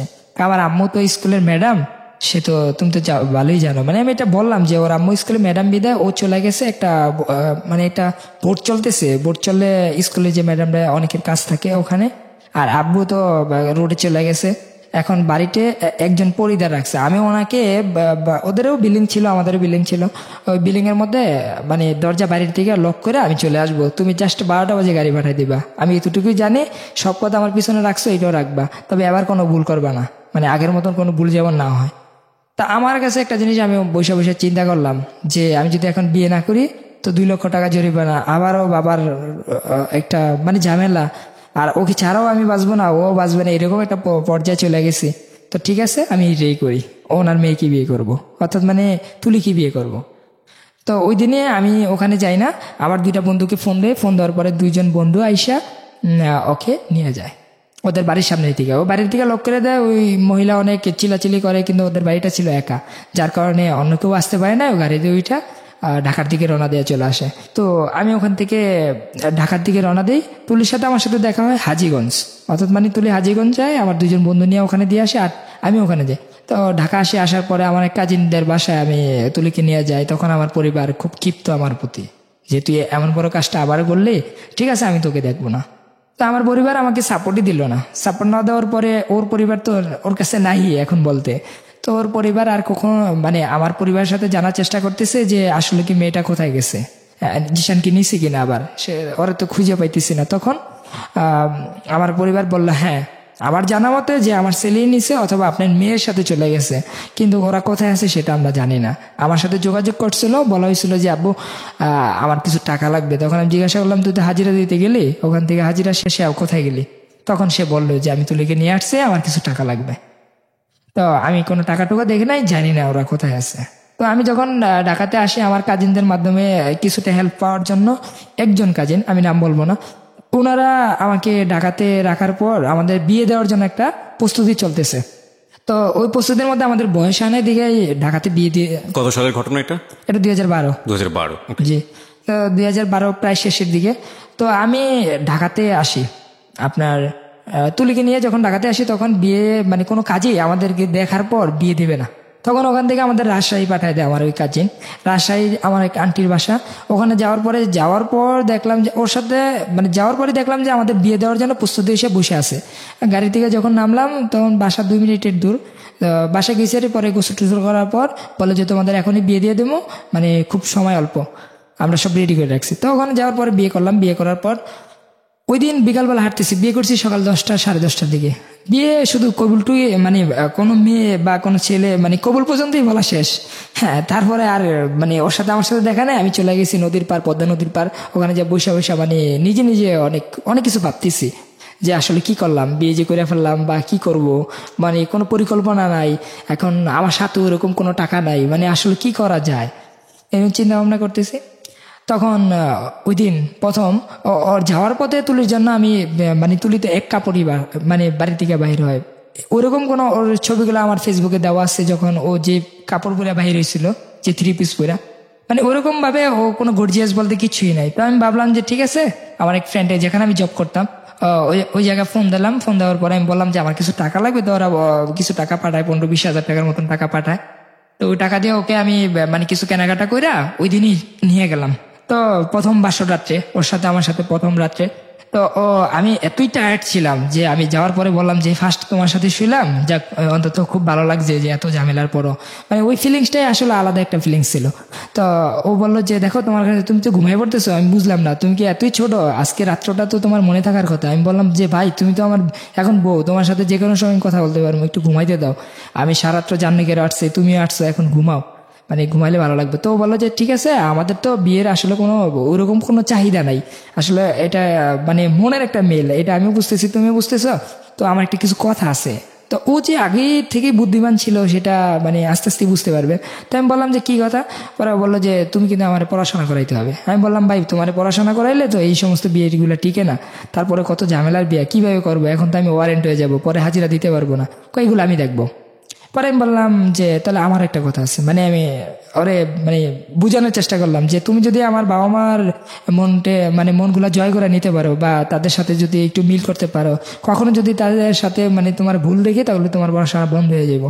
আর যদি দেখি না তুমি তাদের সাথে ঠিক মতন আছো, তাহলে আমি তোমাকে পড়াশোনা করাবো, কারণ তুমি অনেক মেধাবী একজন ছাত্রী, সেই হিসাবে আমি বললাম। তো ওর কিছুদিন পর পরীক্ষা, 2-3 মাস আমি এদিক সেদিক থাকি তুলিকে নিয়ে, বিভিন্ন আত্মীয় স্বজনের মাধ্যমে থাকি। তো তুলির যখন পরীক্ষা এসে পড়ে, তখন পরীক্ষার কিছুদিন আগে ওই উপজেলা চেয়ারম্যানের সাথে আমি যোগাযোগ করি যে তুলিকে আমি পরীক্ষা দেওয়াবো, ওর এডমিট কার্ড এবং এগুলো কি কি লাগবে।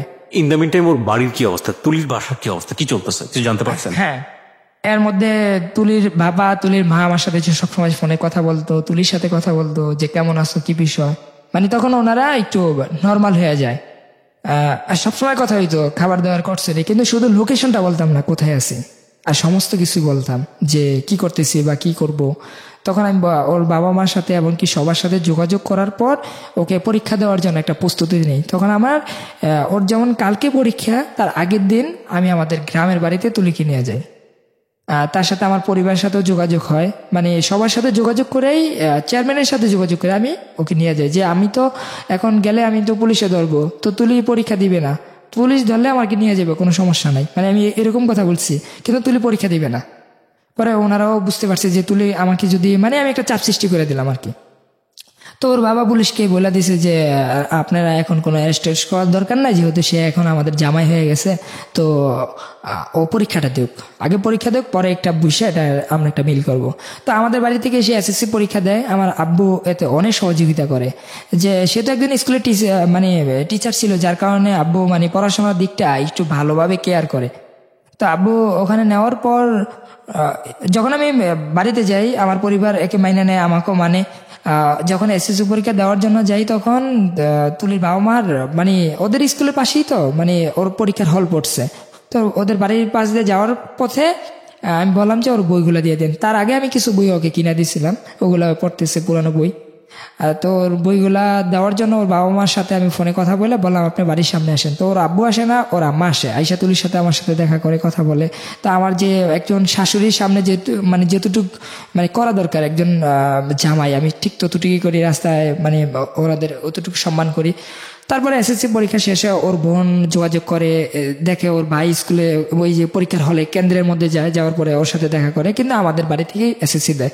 এসএসসি দেওয়ার পরে আমি ঢাকা চলে আসি, ওকে নিয়ে শ্যামপুর মডেল স্কুল অ্যান্ড কলেজে ওকে এসএসসি দেওয়ার জন্য, এসএসসি শেষে ইন্টারে ভর্তি করাই। তো ও সায়েন্সের ছিল। তো ইন্টারভিউ যখন ভর্তি করে তখন আমি একটা সমস্যা বললাম, সেটা হলো যে আমার পরিবার বলতেছে যে তুমি তো সমস্ত টাকা পয়সা হয়তো পরিবার থেকেই নিতেছো, তুমি তো কোনো কাজ টাজ করো না, তো তখন নিজেও পরীক্ষা দিবা এবং কি তোমার বউকে তুমি পড়াইবে, এটা তো হয় না। এটা সমাজে একটা মানে কি মানে ছোটখাটো ভাবে এটা আস্তে আস্তে প্রচার হইতেছে আমার কাছে। তো আমার কাছে খুব কষ্ট লাগছে। তো একদিন তুলিকে আমি জিজ্ঞাসা করলাম যে দেখো, হয়তো তুমি পড়ো না, আমি পড়ি, কারণ দুজনে পড়লে ভরণ পোষণ দিবে গে, আর কতদিন হয়তো আব্বু দিবে, আব্বুর অনেক টাকা আছে, থাকলেও কি মানে আমার কাছে মানে আমার তো কিছু নাই। পরে তুলি বিষয়টা বললো যে ঠিক আছে, তাহলে তুমি একটা কাজ করো, আমি তো পড়াশোনা যদি করি তাহলে তুমি তো কোনো একটা কাজ টাজ করতে পারবা, একটা ব্যবসা ট্যাবসা করতে পারবা, আর তুমি যদি মানে পড়াশোনা করো, আমি তো তোমার কাজ করে পড়াশোনা করাইতে পারবো না। তো আমি দেখলাম যে আসলে বিষয়টা হয়তো এরকমই। হ্যাঁ, মানে আমি ইজি ভাবলাম, মানে আমার জীবন যে এটা যে আমার জীবন সেটা আমি ভাবতাম না, আমি ভাবতাম যে এটা আমারও জীবন, ওইটাও আমারই জীবন, মানে তুলিরটাও আমারই জীবন, মানে এরকম ভাবতাম। তো তুলির কথা মতনই আমি ওকে পড়াশোনা করার জন্য যখন ভর্তি করাই, তখন আমার পড়াশোনা আমি তখন ইন্টারে পরীক্ষা দিয়ে ফেলি। এই ঝামেলার মাঝখান দিয়ে আমি তখন ইন্টার পরীক্ষা দিই। পরীক্ষা দেওয়ার পরে আমার রেজাল্ট আসে ভালোই। তো ও পরে তুলি পড়াশোনার মাঝখানে তুলির পরিবারের সাথে মোটামুটি মিল, মানে আসা যাওয়া আসে চলতেছে। তো এর মাঝে আসলে আমি তখন বুঝতাম না যে আসলে আমি বিয়ে কাকে বলে বা সংসার কাকে বলে, এগুলো কিচ্ছু বুঝতাম না। তো ঢাকা একটা বাসা ভাড়া নেই, ভাড়া নেওয়ার পরে আব্বু আমাকে টাকা নিয়ে মানে সমস্ত কিছু কিনা দেয়, মানে নিজের এক টাকাও নেই, কিন্তু সমস্ত বাবার টাকা, আব্বুর টাকা দিয়ে আমি ঘরে সবকিছু কিনি। কেনার পরে আমাকে একটা ব্যবসা দেয়। ব্যবসাটা হলো যে তুই কি করবি আমাকে জিজ্ঞাসা করলো, তখন আমি কম্পিউটার সার্ভিসিং এর, টাইপিং, মোবাইল কম্পিউটার, তারপরে আপনার বিকাশ লোড, স্টেশনারি মালামাল একটা দোকান দিয়ে, দোকানটার নাম থাকে মতলব টেলিকম। তো দোকানটা অ্যাডভান্স ছিল 3 লক্ষ টাকা, আর মোটামুটি মালামাল ফটোকপি মেশিন টেশিন কেনার পর ওগুলো আব্বু সমস্ত টাকা খরচ করে প্রায় 10 লক্ষ টাকা।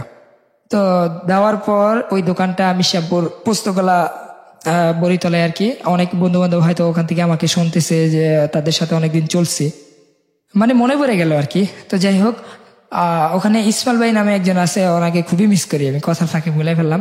তো যা তুলি যখন ফার্স্ট ইয়ারে পড়ে শ্যামপুর মডেল স্কুল অ্যান্ড কলেজে, তখন আমাদের হঠাৎ করে তুলি মানে অসুস্থ হয়ে যায়, ওকে হসপিটাল নেওয়ার পরে জানতে পারি ও 4 মাসের অন্তঃসত্ত্বা। তো যেটা আমি আগেও বলছিলাম যে আমি কখনো বুঝতাম না বা ওইরকম ভাবে, এখন যেটা বুঝি আর কি, তখন বুঝতাম না আসলে কিভাবে কি মানে বিষয়টা কিভাবে একজন সন্তান জন্ম হয় বা কিভাবে কি হয়, আমি তখন বুঝতে পারি না, যেটা একদম ক্লিয়ার। যখন হসপিটাল নেওয়ার পরে ও বললো যে আপনার ওয়াইফ তো এরকম, আসলে তেমন একটা সমস্যা না, তখন আমি প্রচুর কান্নাকাটি করি যে আসলে আমি তো এটা চাই নাই, আমি চাইছিলাম যে ওর একটা ইচ্ছে ছিল মেডিকেলে ডাক্তারি পড়বে। আমি চাইছিলাম যে ও ডাক্তারি পড়বে, আসলে আমরা বুঝতে পারি নাই, মনটা খুবই খারাপ লাগে।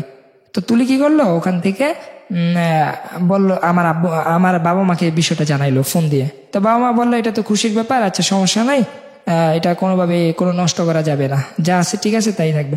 তো যাই হোক, ও ইন্টারের লাস্টের দিকে আমাদের সন্তান জন্ম হয় আপনার সিজারে যখন ছেলে হয় তখন 3 তারিখ আপনার মার্চের 2014 সালে আমাদের সন্তান জন্ম হয়। আর আমাদের বিয়ে হয় 2012 সালের 29 নভেম্বর আমাদের বিয়ে হয়। তো এর মাঝে যখন বাচ্চাটা মানে যে হসপিটালে হয় সেটা হলো জেনারেল হসপিটাল, আপনার এলিফেন্ট রোড। তো ওখানে ডক্টর সুহিলি ম্যাডাম মানে সিজার করে, অনেক টাকাই খরচ হয় ওখানে, ওইটাও আমার আব্বুই দেয়। তো আমি যখন দোকান ব্যবসা করতেছি, নতুনভাবে মানে দোকানদারি করতেছি, মোটামুটি আমি ব্যবসাটা ভালোভাবে উঠে নিতেছি। আর আমি কম্পিউটারে মোটামুটি টাইপের কাজগুলা খুব ভালো জানতাম। তো আমি আমার যখন সন্তান এক মাসের হয় তখন আমি তো ঢাকা বাসাতে থাকি। তো 1 মাসে যখন সন্তান হয় তুলি তখন কলেজে যায়, তারপরে 1 মাসের বাচ্চা ওরাই গিয়ে ও কলেজে যাচ্ছে, 1 মাসের বাচ্চা মানে রাখার পর ও কোচিং এ যাচ্ছে। এখন আমি ওকে রাখবো নাকি দোকানদারি করবো না কি করব আমি নিজেই বুঝতেছি না। আর আমি একটা বাচ্চা লালন পালন করতে পারবো কিনা সেটাও আমার কাছে ভয় লাগতেছে। ও অনেক সময় মানে কাপড় চোপড় নষ্ট করে ফেলতে, এগুলো সব আমার ধুইতে হইতো, কারণ তুলি তো নাই। ওকে ফিটার বানায় খাওয়ানোর জন্য গরম পানি করতে হইতো। ওকে নিয়ে পরে অবশেষে আমি একদিকে দোকান নিয়ে সমস্যা পড়ে যায়, একদিকে বাসা নিয়ে সমস্যা পড়ে যায়। আবার তুলি এদিকে মানে ওর কি মনে হইতো না যে এটা ওর সন্তান, মানে এরকম মনে হইতো মাঝে মধ্যে আমার কাছে। তো আমি দোকানের মধ্যে ওই শ্যামপুরের মধ্যে, যারা শুনতেছে বর্তমানে তারা জানে, ওই মতলব টেলিকমটা এত একটা বড় একটা দোকান ছিল, মোটামুটি সবাই চিনে। ওই দোকানটার পিছনের সাইড আমি কিছু জায়গা করি, আর ওখানে ধুনলা বানায়া আমার সন্তানকে আমি ওখানে সব সকালবেলা নিয়ে যেতাম। আবার তুলি যখন কলেজ থেকে আসতো ও দোকান থেকে যে ও নিয়ে আসতো, হ্যাঁ কোনোদিন নিয়ে আসতো, কোনোদিন আমি নিয়ে আসতাম। এরকম ভাবে আমার সন্তানকে আমি দোকান থেকে মানে লালন পালন করি, দোকানে রাখি, বাসায় রাখি, মানে সবকিছু করতাম আমি। তো তুলি আসতো, আসার পর আমি বললাম না যে কোনো মা তার সন্তানের জন্য করে নাই, সেটা আমি বলি না। আমি বলতেছি যে করছে, যতটুকু পারছে ততটুকু করছে, কিন্তু ও সময় দিতে পারতো না। তবে আদর করতো, ও আদর করতো, আমিও করতাম। তো বেশিরভাগ আমার কাছেই ছিল। তো আমাদের সন্তান 1 মাসের যখন হয় তখন ওর মা ওনাদের নাতি দেখার জন্য আসছে। তা আমরা ইনভাইট আসছে, আমার বাবা মা বলছে ঠিক আছে আসেন। তো উনি অনেক দিন থাকার পরে তুলি মানে আমার সাথে ওর মায়ের সাথে একটা বিতর্ক হয়ে যায়। বিতর্ক বলে আমার মাও আসে, ওর মাও আসে, বলতেছে দেখেন আমার মেয়ে তো বয়স অল্প, আপনাদের ছেলের কাছে তো আসলে বিয়ে দিতাম না, এখন তো যাই বিয়ে হয়ে গেছে, সন্তান হয়ে গেছে, সবই বুঝলাম, এখন একটা কাজের লোক রাখেন যে কাজ করবে, আমার মেয়ে পারবে না কাজ করতে। কারণ আমার আম্মু বললো সে এই ঘরের বউ, সে কাজ করতে হবে, আর যদি সে না পারে সেটা আমরা দেখবো। হ্যাঁ আমাদের দেশে বাড়িঘর আছে, আমরা তো ওখানে রাখতেছি না, সে তাদের সুবিধার্থে পড়াশোনার জন্য এই যে সমস্ত টাকা পয়সা সবকিছুই তো আমরা দিতেছি, তা আপনাদের সমস্যা কোথায়? আমার আম্মু বললো যে আমরা কাজের লোক রাখবো কেন, মানে আমাদের তো এটা প্রশ্নই আসে না, ওদের সংসার সুখের জন্য ওরা যেভাবে খুশি এভাবে থাকতেছে, আমরা কেন রাখবো? আপনার যদি মন চায় আপনার মেয়ে কাজ করতে পারবে না, তাহলে আপনি রেখে যান, কারণ সে তো আমাদের কোনো খেদমত করতেছে না, সে তার সন্তান এবং কি তার হাজবেন্ডের জন্য করতেছে, তা আমরা কি করব? মানে এইভাবে কথা একটা বিতর্ক হয়ে যায়। তখন এক প্রকার আমার খুব মানে প্রচন্ড মানে খারাপ লাগে যে আমার মাকে এইভাবে কথা বলতেছে, মানে উনি তো আসলে। তো তুলিকে আমি বললাম তুলি তোমার মায়ের কথাগুলো কি হয়, মানে এইভাবে যে আমার মাকে কথাগুলো বলতেছে। পরে ও আর মাকে বলল যে আপনারা আগেও এরকম করছেন, এখনো করতেছেন, আসলে আপনাদের জন্য কি সংসারটা টিকানো সম্ভব না মনে হয়, মানে এইভাবে করতেছেন। আপনি ফার্স্ট আসলেন আমাদের বাসায়, আর আসার পরই এইভাবে ঝগড়া হইলো, এখন আপনার জামাই তো মনে কষ্ট পাইছে, মানে এইভাবে বলতেছে। তো উনি কি করলো, উনি খুব বুদ্ধিমান ছিল আমার শাশুড়ি, সে কি করলো যে একটু হাসি খুশি দিয়া বললো যে আরে আমি এইভাবেই কথাগুলো বলছিলাম, একটা কাজ করেন আমাকে 1-2 লক্ষ টাকা ধার দিতে পারবেন, আমাদের একটা সমস্যা হয়েছে এই জন্য আসছি বিশেষ করে, মানে উনি প্রসঙ্গটা ওইভাবে নিয়ে গেল। তা আমার আম্মা বললো এটা আপনার জামাই আছে জামাইকে না বলবেন, আপনার মেয়ে আছে মেয়েকে বলেন, তারা যদি পারে দিবে, আর আমাদের কাছে চাইলে এটা আমার হাজবেন্ডকে জানাবেন, জিশানের বাবাকে জানাবেন, এটা তো আমি কিছু করতে পারবো না।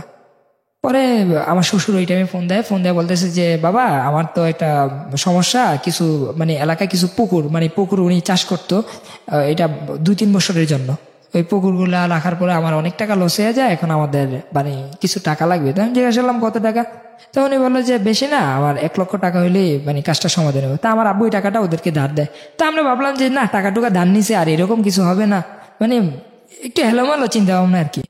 যখন আমার সন্তানটা আস্তে আস্তে বড় হয়, মানে 1 মাসের হয়, আমি 1 মাসের দিক থেকে আমি বলি, তো আমি যখন গ্রামে চলে যাই, তো আমার ছোট ভাই তখন ঢাকাতে থাকে। ঢাকাতে ওকে নিয়ে আসি ক্লাস, ছোট ভাইয়ের নাম সজল। তো সজল ক্লাস 7 এসে ঢাকাতে শ্যামপুর মডেল স্কুল অ্যান্ড কলেজে ভর্তি হয় আর কি। তো ওখানে যখন ও ভর্তি হয় তখন ও শুধু ঢাকা থাকতো, মানে আমাদের ফ্ল্যাটে 2 রুম ছিল, আমার ছোট ভাই 1 রুমে ঘুমাইতো, মাঝে মধ্যে বাবা মা আসতো, আর আমরা 1 রুমে ছিলাম। তো একদিন সকাল ভোর আমার আম্মু, যখন আমি এখানে আরেকটা কথা ভাই, যে কি বলে ভাই, মানে বিষয়টা হলো এরকম, আমি বাচ্চাটাকে মানে লালন পালন করতে করতে আমার দোকানে ক্ষতি হয়ে যায়। তখন আমি কি করব, আমার আম্মুকে বিষয়টা বললাম, তো আম্মু ঢাকা চলে আসে, যে ঠিক আছে তোর আব্বু তো বাইরেই, তা আমি আর বাড়িতে থেকে কি লাভ, বাচ্চা ছোট ভাই তো ঢাকা চলে গেছে, তোর সাথেই থাকে, ঠিক আছে আমি আসতেছি। তো আমার আম্মু আসে, আসার পরে এই সমস্ত অবদান আমি দেখছি, যে একটা সন্তান কিভাবে মানুষ করতে হয় সেটা আমার মায়ের কাছে আমি দেখছি। তো আমার মা ওকে অনেক লালন পালন করে, গোসল করাইতো, সবকিছু করতো। আর তুলি পড়াশোনা নিয়ে খুব ব্যস্ত, আর আমি দোকান নিয়ে ব্যস্ত। একদিন আমি যখন গ্রামে চলে যাই, গ্রামে যাওয়ার পর আমি আমার আম্মু দেশে চলে যাই, আর আমার ছোট ভাই আর তুলি ঢাকা থাকে। তখন সন্তানটার বয়স পুরা ফুল 1 মাস। তো তখন ওর সাথে আমার কথা হইলো যে তোমার আব্বুকে বাজারে দেখছিলাম, সে বললো যে কোথায় যাও, তাই আমি বললাম আমার বোনেদের বাসায় তরমুজ দেবো, তো সেই জন্য গ্রামে আসছি।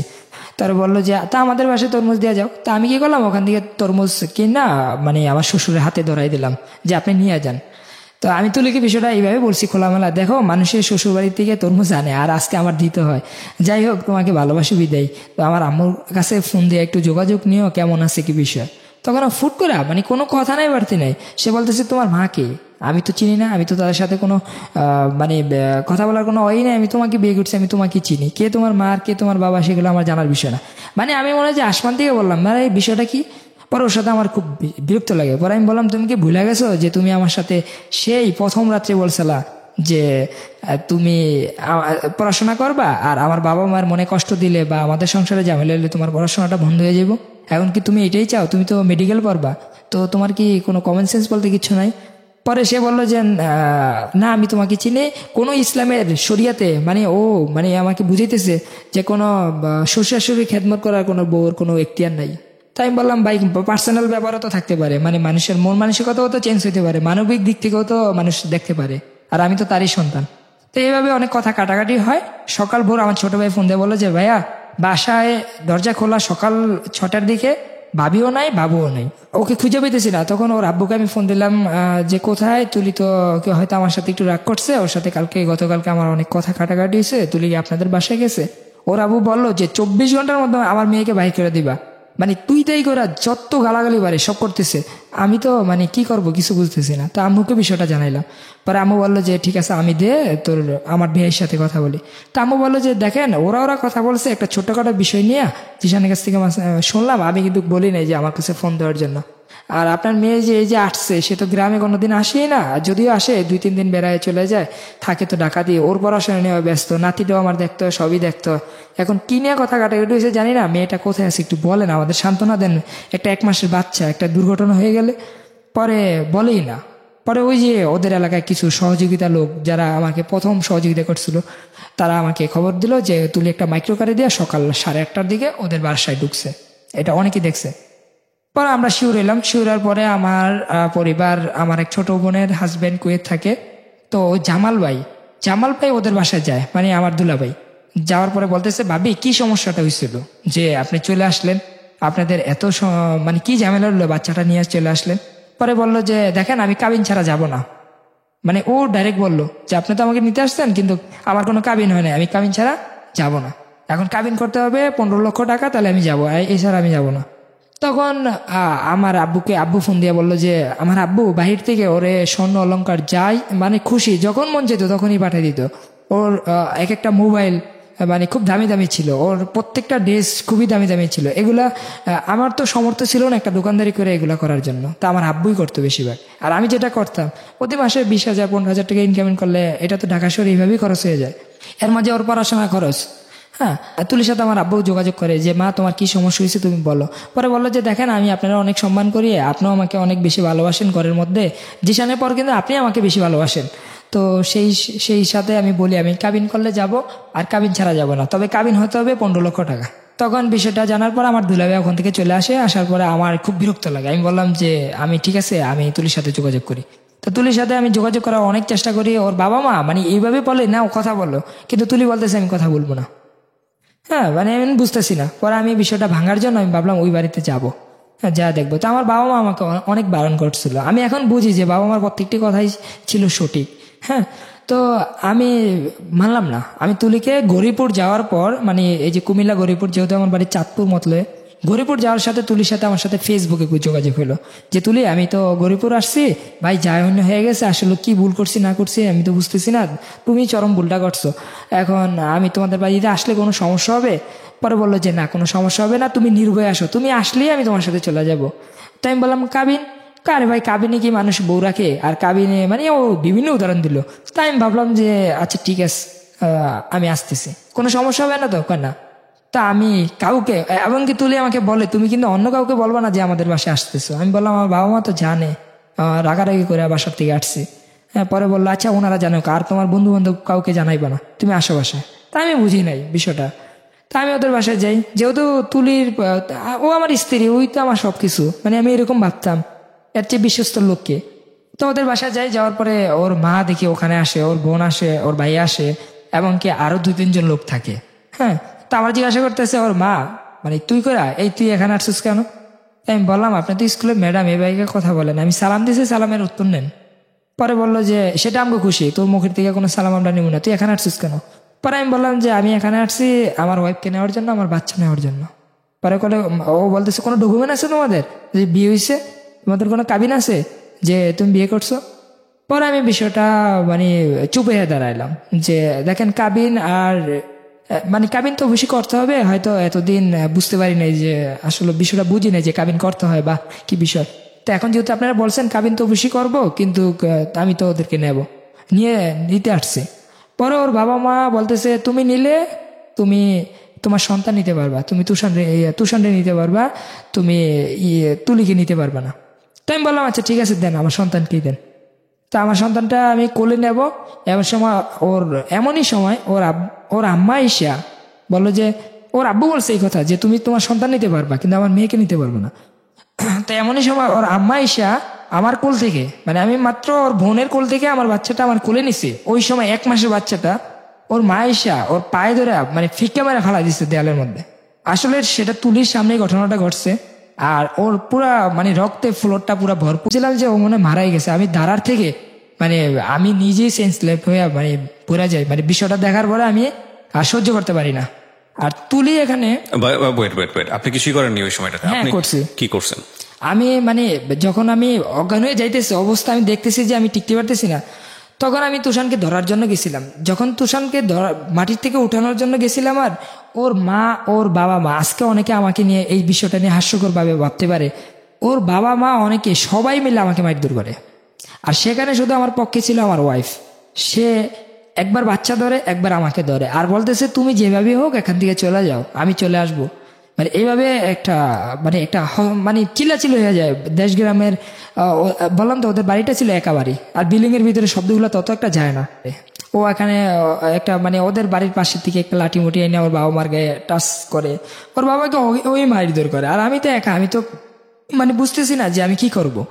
তারপরে আমি যতটুকু পারছি, আর আমার সন্তানটাকে ওর বড় বোন আমি দেখছি মানে এই ঝামেলার মাঝখান দিয়ে ওর বড় বোন কোলে নিয়ে মানে ডাক্তার কাছে নিয়ে যেতেছে, আর আমাকে তারা একটা রুমের মধ্যে আটকে ফেলবো এরকম একটা প্রস্তুতি যে পুলিশের কাছে দিয়ে দিবে যে আমি নাকি বাসা মানে বিভিন্ন কথা আর কি উঠাইবে আর কি। তো তুলি কি করলো যে ওখানে আইসা ওর বাবা মার সাথে অনেক চিল্লাফাল্লা করে আমার ওখান থেকে বাইক করে দিল। অনেক চিল্লানো বাইর করলো, আর এর মাঝে লোক টোকাইসা পড়ছে বাড়িতে। পরে আমার পাশের বাসায় তো আমার মামার শ্বশুর বাড়ি, ওনারা আসে, ওনারা এসে অনেক রাগারাগি করে, আর আমার শার্ট মার যাই এসে সবই ছিঁড়ে ফেলে। আর ওখানে আসলে আমিও হাত তুলছি, সেটা মিথ্যা বলি না, আমি যতটুকু পারছি হাত তুলছি। আর তার গায়ে হাত তুলেছেন? সেটা আমার শ্বশুর আমার শালা। রাইট। সো আলটিমেটলি আমি এটাই জানতে চাচ্ছিলাম যে হাতাহাতিটা এক পাক্ষিক হয়নি, দ্বিপাক্ষিকই হয়েছে। বলেন। তো আমিও হাত তুলছি, তো আমার শুধু আমার পক্ষে ছিল আমার ওয়াইফ, এছাড়া কেউ ছিল না। তো আমার যখন মামার শ্বশুর বাড়ি আসার পর আমাকে মানে রিসিভ করার পর আমাকে ওখান থেকে মানে একটা ডাক্তার কাছে নিয়ে চিকিৎসা করে তারপর ঢাকাতে পাঠিয়ে দেয়। তো আমি আমার কাকাদের সাথে যোগাযোগ করি যে আমি ওখানে মাইর খেলাম, এখন আমি কি করব, মানে কি কোনো মামলা টামলা করবো না কি করব, মানে কি করা যায়। তখন বললো যে তুই তো ওকে চাস, আর ও কেমন দেখছো। আমি বললাম না, সেও আমাকে চায়, কিন্তু আমি বুঝলাম না ওই আমাকে নিল নাকি আমি ওখানে যাওয়ার পরে ভুল হইলো। তো এগুলো নিয়ে কথা যখন বলতেছি তখন বললো ঠিক আছে, আমরা এত কিছু বলি না, উনি তো আর এলাকার কোনো মানে গুন্ডা বা কোনো রাজনৈতিক বিধি না ওর বাবা, ঠিক আছে আমরা যা জিজ্ঞাসা করবো কেন তোকে মারছে, বা তোরও তো ভুল হইতে পারে, না হয় তোর গায়ে হাত তুলবো কেন। তো ওখানে যাওয়ার পরে তুলি এটা ছোটখাটো একটা পঞ্চায়েতের মাধ্যমে ওখানে বিচার হয়। আমার পরিবার কেউ যায় না আমার সাথে, বললো যে না আমরা যাব না। কেন যাবে না, ওই যে আমাকে যাওয়ার জন্য না করছিল, বারণ করছিল, তারপর আমি গেছিলাম। হ্যাঁ, বিচার করার জন্য। তো তুলি সবার সামনে এসে বলতেছে বিচার টিচার কিছু হবে না, হ্যাঁ সবকিছু বন্ধ, কোনো বিচার হবে না, আমার বাবা মার বিচারও তুমি করতে পারবে না, আর তোমার বিচারও আমরা করতে পারবো না, এখানে সম্পূর্ণ ভুল আমার মায়ের। তো মায়ের বিচারটা আমি কিভাবে করব, তুমি পারলে জীবনে কোনো এক সময় করলে, এখন আমি চলে যাব। তো আর আমি যে চলে যাব, এখন আমারও একটু ভয় লাগতেছে, কারণ আমার বাবা মা তোমার গায়ের উপরে হাত তুলতেছে।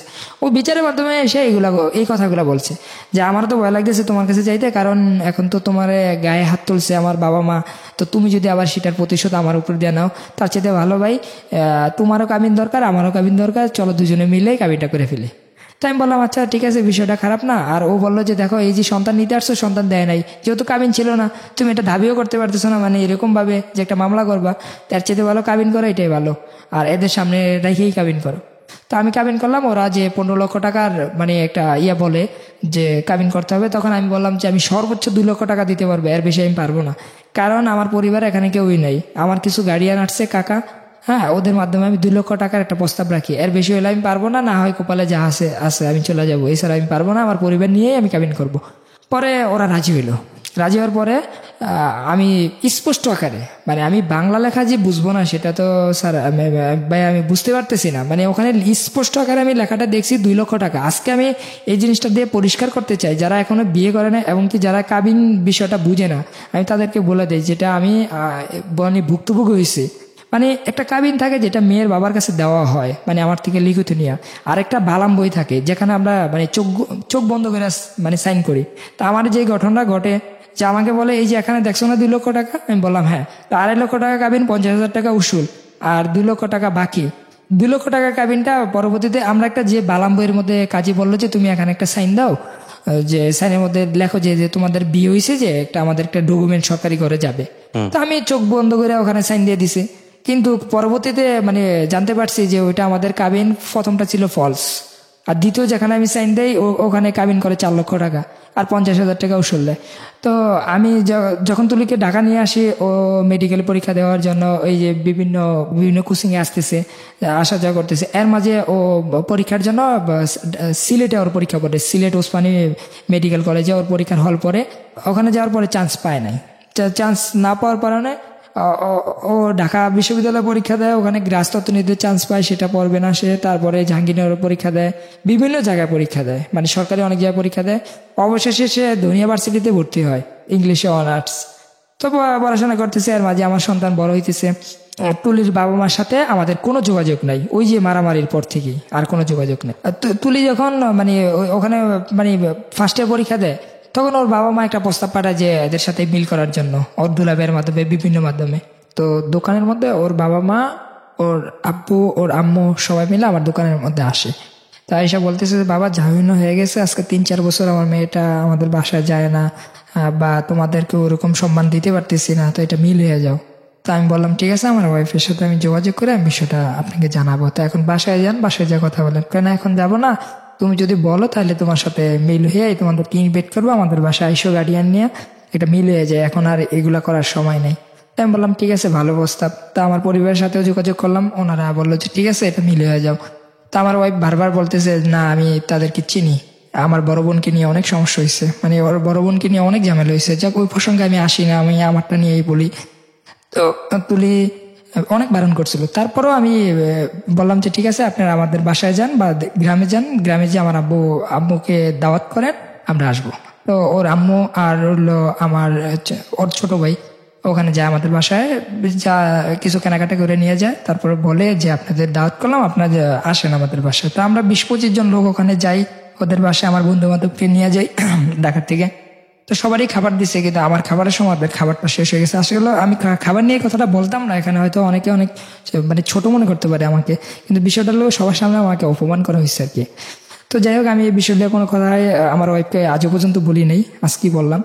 আমার কাছে অনেক কষ্ট লাগছে। তো ওই দিনই আমার ওয়াইফকে নিয়ে আমি চলে আসি, এমনকি তাদেরকে দাওয়াত করি যে আমাদের বাসায় আসেন, আপনারা লোকটোক নিয়ে আসিয়া মানে আমাদের বাসায় খাওয়া দাওয়া করেন। তো ওরা আর আমাদের বাসায় বললো যে আসবো আসবো বলতেছে, তোমার আব্বু তো বাহিরে, উনি আসুক তারপরে আমরা যাব। তো এরকম একটা কথা চলতেছে, আমি ঢাকা হিসাবে ব্যবসা করতেছি। তো তার মাঝে তুলি প্রায় সময় ওদের বাসায় যাইতো, মানে আমাকে নিয়ে যেত। তো যখন ওখানে যাইতাম আমার শ্বশুরবাড়িতে, তখন আমি অনেক কিছু ফ্লো করতাম যে ওরা আমাকে মানে একটু অন্য চোখে দেখে, অন্যভাবে দেখে। তো যাই হোক, কিন্তু আমি আমার ওয়াইফ এগুলা নিজে সে অনেক রাত্রে কান্নাকাটি করে আমাকে বলে যে আজকে আচ্ছা, এক মিনিট একটু থামাচ্ছি আপনাকে। একটা হচ্ছে অন্য চোখে দেখার পেছনের কারণটা কি, মানে আপনার অর্থনৈতিক অবস্থা তাদের অর্থনৈতিক অবস্থার মধ্যে পার্থক্য আছে, না বিষয়টা কিরকম? না, সেটা এরকম না। মানে অর্থনীতি যদি সঠিকভাবে মাপা হয় ওদের তুলনায় আমাদের একটু ভালো আছে, যদিও আমার না, সেটা আমার বাবার। আচ্ছা, হ্যাঁ, আপনার স্ট্যাটাসটা তেমন একটা ছিল না, আপনার লেখাপড়া শেষ হয় এসএসসি পড়া অবস্থাতেই, আমার ইন্টার পর্যন্ত। আর আপনার ওয়াইফ তখন অনার্স থার্ড ইয়ারে। অনার্স থার্ড ইয়ারে। তো এখন যখন ও ওই বাড়িতে আসা যাওয়া করতেছে প্রচুর পরিমাণে, একটা ভালো মিল হয়ে গেল। তো ওর বাবা মা আমার বাসায় আইসা বেড়াইতেছে, ওর বোন আসতেছে, সবাই আসতেছে, আমিও যাইতেছি। তো এরকম সুন্দর একটা পরিবার চলতেছে। তো এর মাঝে এই যে আবার রোজা ঈদের কথা বলি, তো আমার এক জেঠি আম্মা মারা যায় ঈদের 4 দিন আগে। তো আমার আম্মু আইসা বলতেছে যে দেখ দোকান তো এখন তুই একদিনের জন্য বন্ধ রাখ, তো জেঠি আম্মা মারা গেছে, দেশে যাই দিব। আমি বললাম যে ঈদের 4 দিন আগে যদি দোকানটা বন্ধ করে দেয় তাহলে অনেক কষ্ট হয়ে যাবে আমার জন্য। তো একটা কাজ করেন, এখন তো দোকানটা ভালো চলবে, তো তুলিকে নিয়ে যান, তুলি আর তুষানকে নিয়ে যান। তো তুলি আর তুষান যাওয়ার জন্য রাজি না আমাকে ছাড়া, তারপরেও আমি ওদেরকে পাঠাই। তো ও আমার আম্মুর সাথে সকাল ভোরে 8টার দিকে রওনা দেয়, দেশে যায়, জানাজা শেষ করে তারপর আমার সাথে মেসেজে কথা হয়। আমরা কিন্তু সবসময় মেসেজে কথা বলি। কে মারা গিয়েছে? আমার জেঠি আম্মা, গ্রামের। ওকে। তো তুলি ওখানে যাওয়ার পরে আমাকে সবকিছু আপডেট জানাচ্ছে যে মেসেজের মাধ্যমে কোথায় কি করতেছে। তো হঠাৎ করে আমি যখন ও এখান থেকে যায়, তো ওর সাথে আমার সাথে আজকে এই যে 1 বছর মিল হয়েছে, আমার পরিবারের সাথে একটা বিষয় নিয়ে দ্বন্দ্ব হইতো সবসময়। সেটা হলো ও বাড়িতে গেলে যদি বলতো যে আজকে আসবো, আজকে আসতো না, আর 4-5 দিন পরে আসতো। এই জিনিসটা আমার কাছে কেন জানি খারাপ লাগতো। মানে ও সব কথা আমার রাখতো, যে আমি যেভাবে বলতাম সেভাবেই চলতো, বা ও যেভাবে বলতো আমি সেভাবেই চলতাম, কিন্তু এই কথাটা ও রাখতো না। তো এটা নিয়ে আমি আম্মুকে যখন তুলি আমার বাসার থেকে যায়, তখন আমি সকালবেলা আম্মুর সামনে বলি যে এবার আর আশিনপুর পাঠাবেন না, মানে আমার শ্বশুরবাড়িতে তুলিকে দিবেন না। হ্যাঁ, তো আর যদি দিতে চান তাহলে আমার সাথে যোগাযোগ করবেন। তুলিকে বললাম ঠিক আছে, তুলিকে বললো যে হ্যাঁ তুমি যেটা বলবা সেটাই। তো ও বাড়িতে যাওয়ার পরে মেসেজে কিন্তু আমার সাথে যেভাবে কথা বলতেছে আমি কিন্তু বুঝতে পারছি ওর মনটা খারাপ। তো আমি প্রশ্ন করলাম ঈদের 2 দিন আগে যে তোমার মনটা প্রচুর খারাপ কেন, তুমি বুঝতে পারছো? আমি বললাম হ্যাঁ।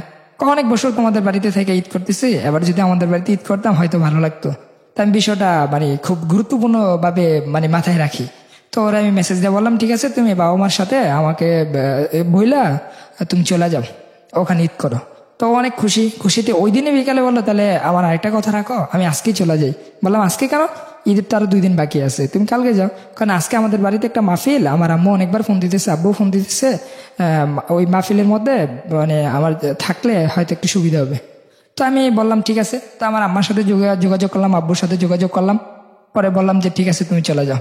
তো আমার আম্মু ওই যে খেয়াঘাট পর্যন্ত, মানে আমার বাড়ির থেকে ওদের বাড়িতে যাওয়ার পথে একটা নৌকা ঘাট পরে আর কি, ওই খেয়াঘাট পর্যন্ত আমার সন্তানকে এমনকি তুলিকে নৌকাতে উঠে দিয়ে আসে ট্রলারের মধ্যে। তো ট্রলার থেকে পার হয়ে তুলি মেসেজ দিতেছে যে আমি বাজারে আসি, তারপরে বলতেছে সিনজিতে উঠছে, ওই বাড়িতে যাওয়া মেসেজ দিছে।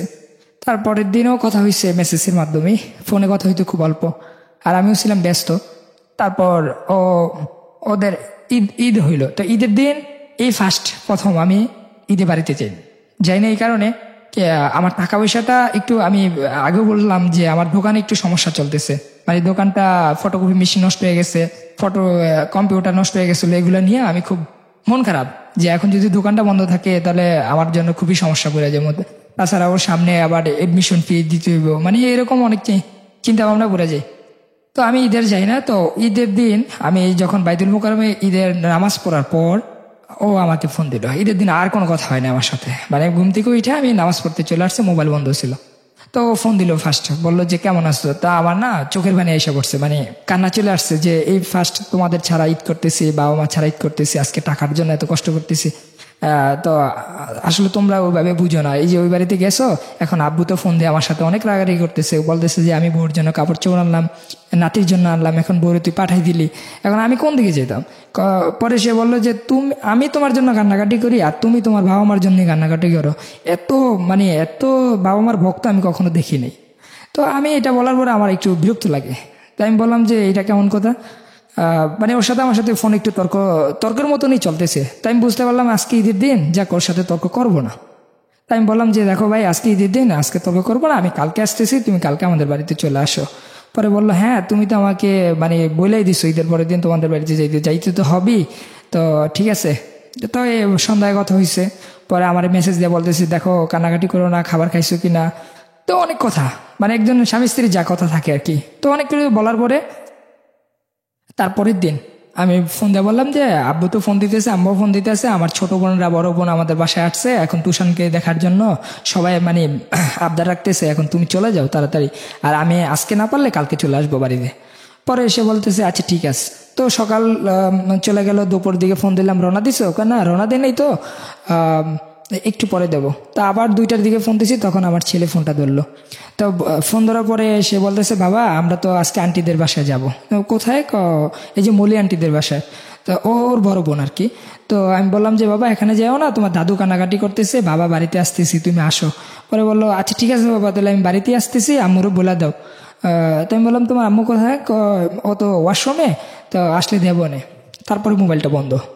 তো বন্ধ হওয়ার পরে 5টার দিকে আবার ফোন দেয় আমার শাশুড়ি নাম্বারে। ফোন দেওয়ার পরে বলতেছে সে তো রওনা দিবে, এই তো কাপড় চোপড় গুছাইতেছে। তখন আবার আধা ঘন্টা পরে ফোন দিলাম, 5:30 বাজে। ফোন দেওয়ার পরে বলতেছে সে তো চলে গেছে। তো আমি বললাম চলে গেছে মানে? না দুষ্টামি করলাম, দেখলাম কি করলা, আসলে সে আজকে যাবে না, কালকে যাবে। তো আমি বললাম এটা বললেই তো হয়, সারাটা দিন আমারে মানে এরকম ভাবে বলতেছে যে রওনা দিতেছে, আমিও বাসায় বলতেছি যে আসতেছে, তো একটা মিথ্যে হয়ে গেলাম না আমি। আচ্ছা সমস্যা নাই, ও কালকে আসুক। তারপরের দিন রাত্রে ওর সাথে আমার সাথে ভালো কথা হয়, কোনো সমস্যা হয় না। রাত্রে 10টার দিক মানে ওর সাথে আমার সাথে কথা হয় যে ঠিক আছে তুমি কালকে চলে যাও। তো আমিও মেনে নিলাম কালকে চলে যাব। রাত্রে 11টার দিকেও আমাকে একটা মেসেজ দেয় যে আমি যাব না।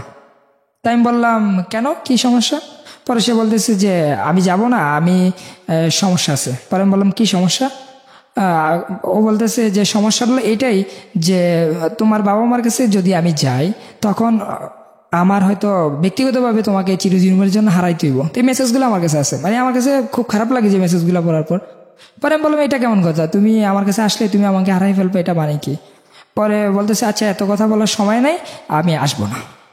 মেসেজে কথা বলতেছে। তো আমার কাছে না একটু ডাউট লাগলো বিষয়টা, যে হয়তো ওর বাবা মা মানে ও মেসেজগুলো দিতেছে না, কারণ ওর লেখাগুলো আমি চিনি।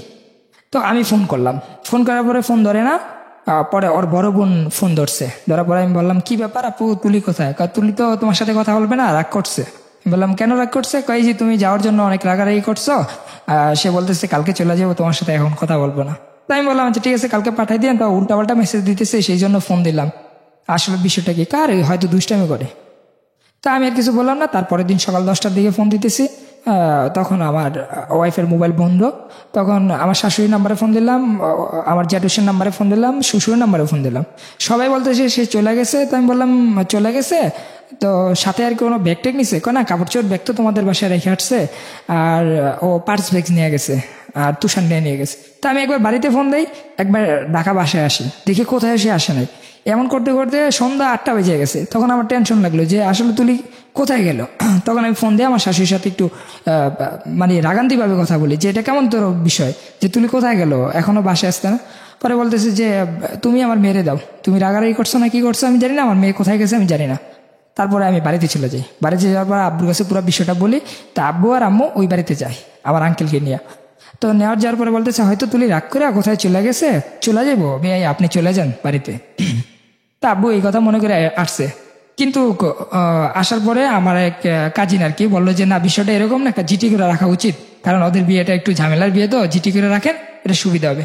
তা আমি বলছিলাম, কিন্তু আব্বু বললো যে আরে না, এই বসে কিসে জিটি মিটি, হয়তো তুলি একটু মানবিকভাবে আমার ছেলের সাথে তো রাগ করছে, এটা তো রাগ করার কথা না, ওর সামনে পরীক্ষা, এখন কোথায় গেল। তেমন করতে করতে 2-3 দিন চলে গেল। তো ওর মা বলতেছে ওর সাথে, ওর মায়ের সাথে ওর বলে যোগাযোগ হয়। তো এই কথা শোনার পর আমি আমার শ্বশুরবাড়িতে গেলাম। যাওয়ার পর আমি জিজ্ঞাসা করলাম, আচ্ছা আপনি ফোন দিয়ে একটু কথা বলেন, আমি শুনি যে ওরা আসলে জীবিত আছে না, না কি সমস্যাটা একটু শুনি, বাস এতটুকু, আমি কিছু বলবো না, আমি চলে যাবো। তো সে বললো যে না, আমার সাথে এখন আর যোগাযোগ হয় না, মানে সে উল্টাপাল্টা কথা বলতেছে। আর সেটা হাইড করছে। হ্যাঁ, আমাকে ওখান থেকে এক প্রকার বললো যে তুমি চলে যাও, তোমার শ্বশুর তোমাকে দেখলে রাগ করবে। আমি বললাম কেন?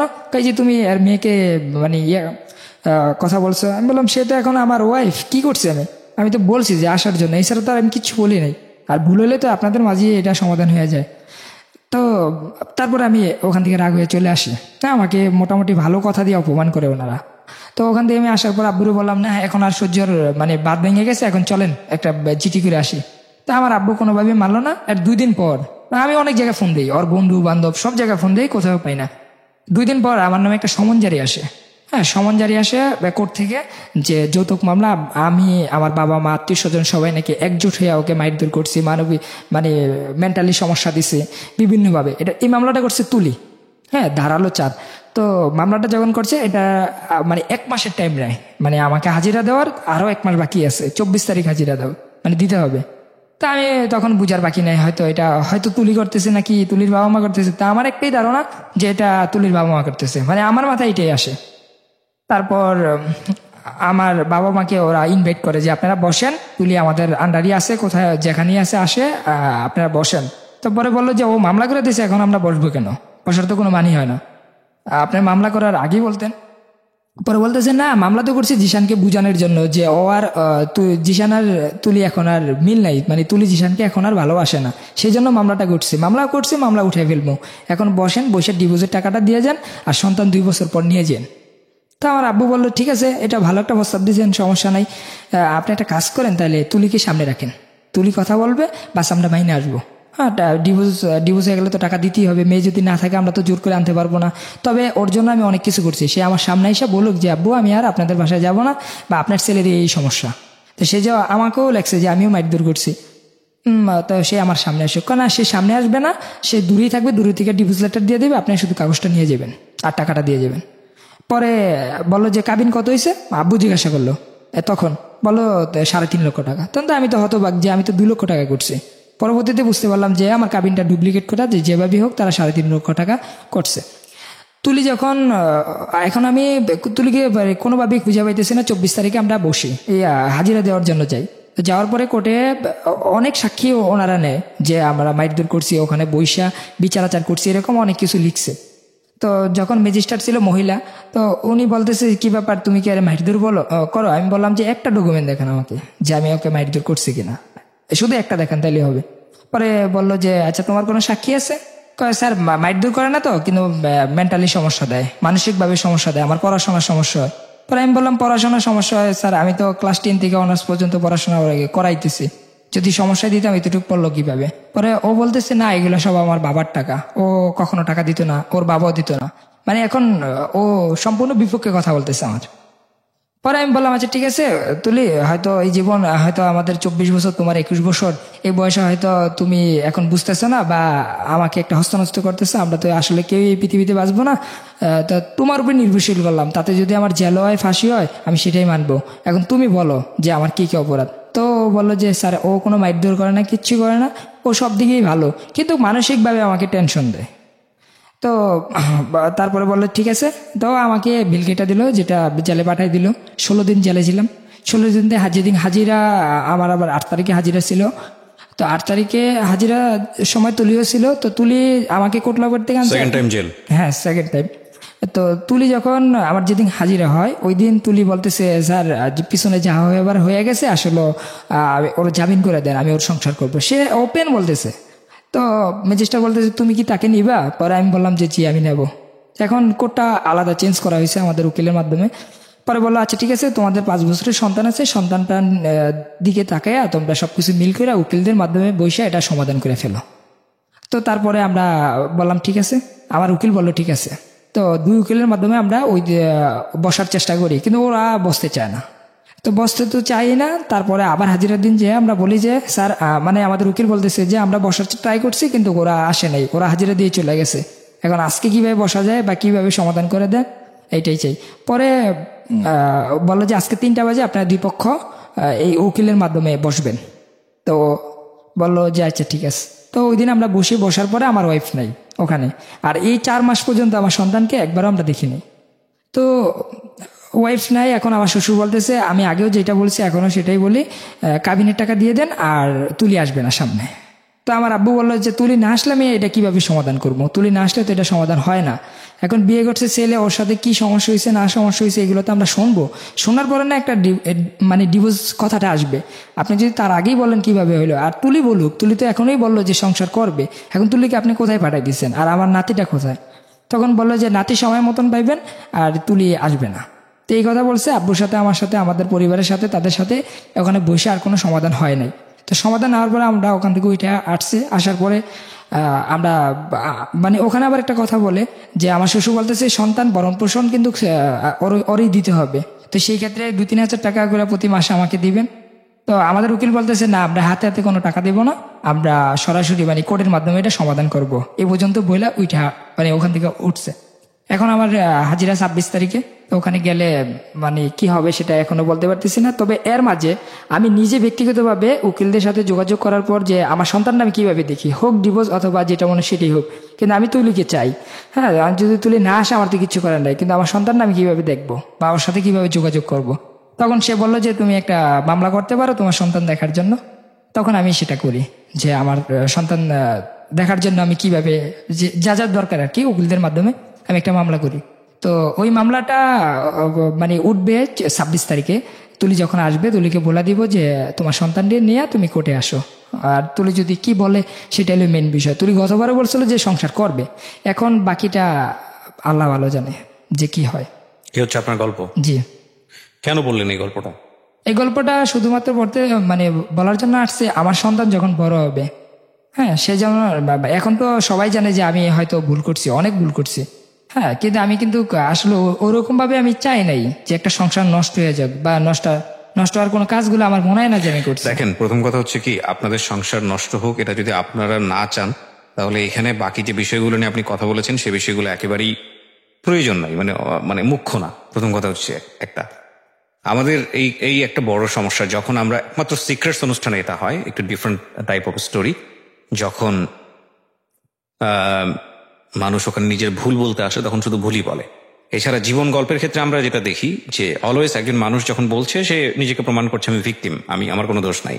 সো আপনার ক্ষেত্রেও জিনিসটা সেটাই হয়েছে। আপনি আগাগোড়া যেটা বলেছেন সেটা হচ্ছে আপনি ভিকটিম, আপনার কোনো দোষ নাই। তুলিকে কিছুটা সেভ করেছেন, ওর বাবা মাকে দোষ দিয়েছেন, এবং শেষ পর্যন্ত তুলির সাথে আপনি সংসার করতে চান, এটাই হচ্ছে মূল কথা। আপনি যেহেতু সংসার করতে চান সেটা খুব ভালো, আমি মনে করি। আপনার স্ত্রী যদি সংসার করতে চায়, আর বিষয়টা যেহেতু কোর্টের বিচারাধীন অবস্থায় আছে, সুতরাং মহামান্য আদালত যে সিদ্ধান্ত নিবে সেটাই সিদ্ধান্ত, এখানে আমাদের কিছুই বলার নেই। আমি শুধু একটা জিনিসই একটু বলতে পারি, সেটা হচ্ছে পুরো গল্পের প্রেক্ষাপট থেকে যদি গল্পটাকে মূল্যায়ন করি, তাহলে আমার কাছে কেন জানি মনে হয়, এটা আমার ব্যক্তিগত অভিমত, আমি যারা লিসনার যারা শুনছেন তাদেরও ব্যক্তিগত অভিমত থাকতে পারে, সেই জায়গাটা থেকে বলবো যে আমার এই গল্পে আপনি যে কথাগুলো বলেছেন নিজেকে এক ধরনের সাফাই করে, আপনি পুরোপুরি সাধু, এটা আমি বিশ্বাস করি না।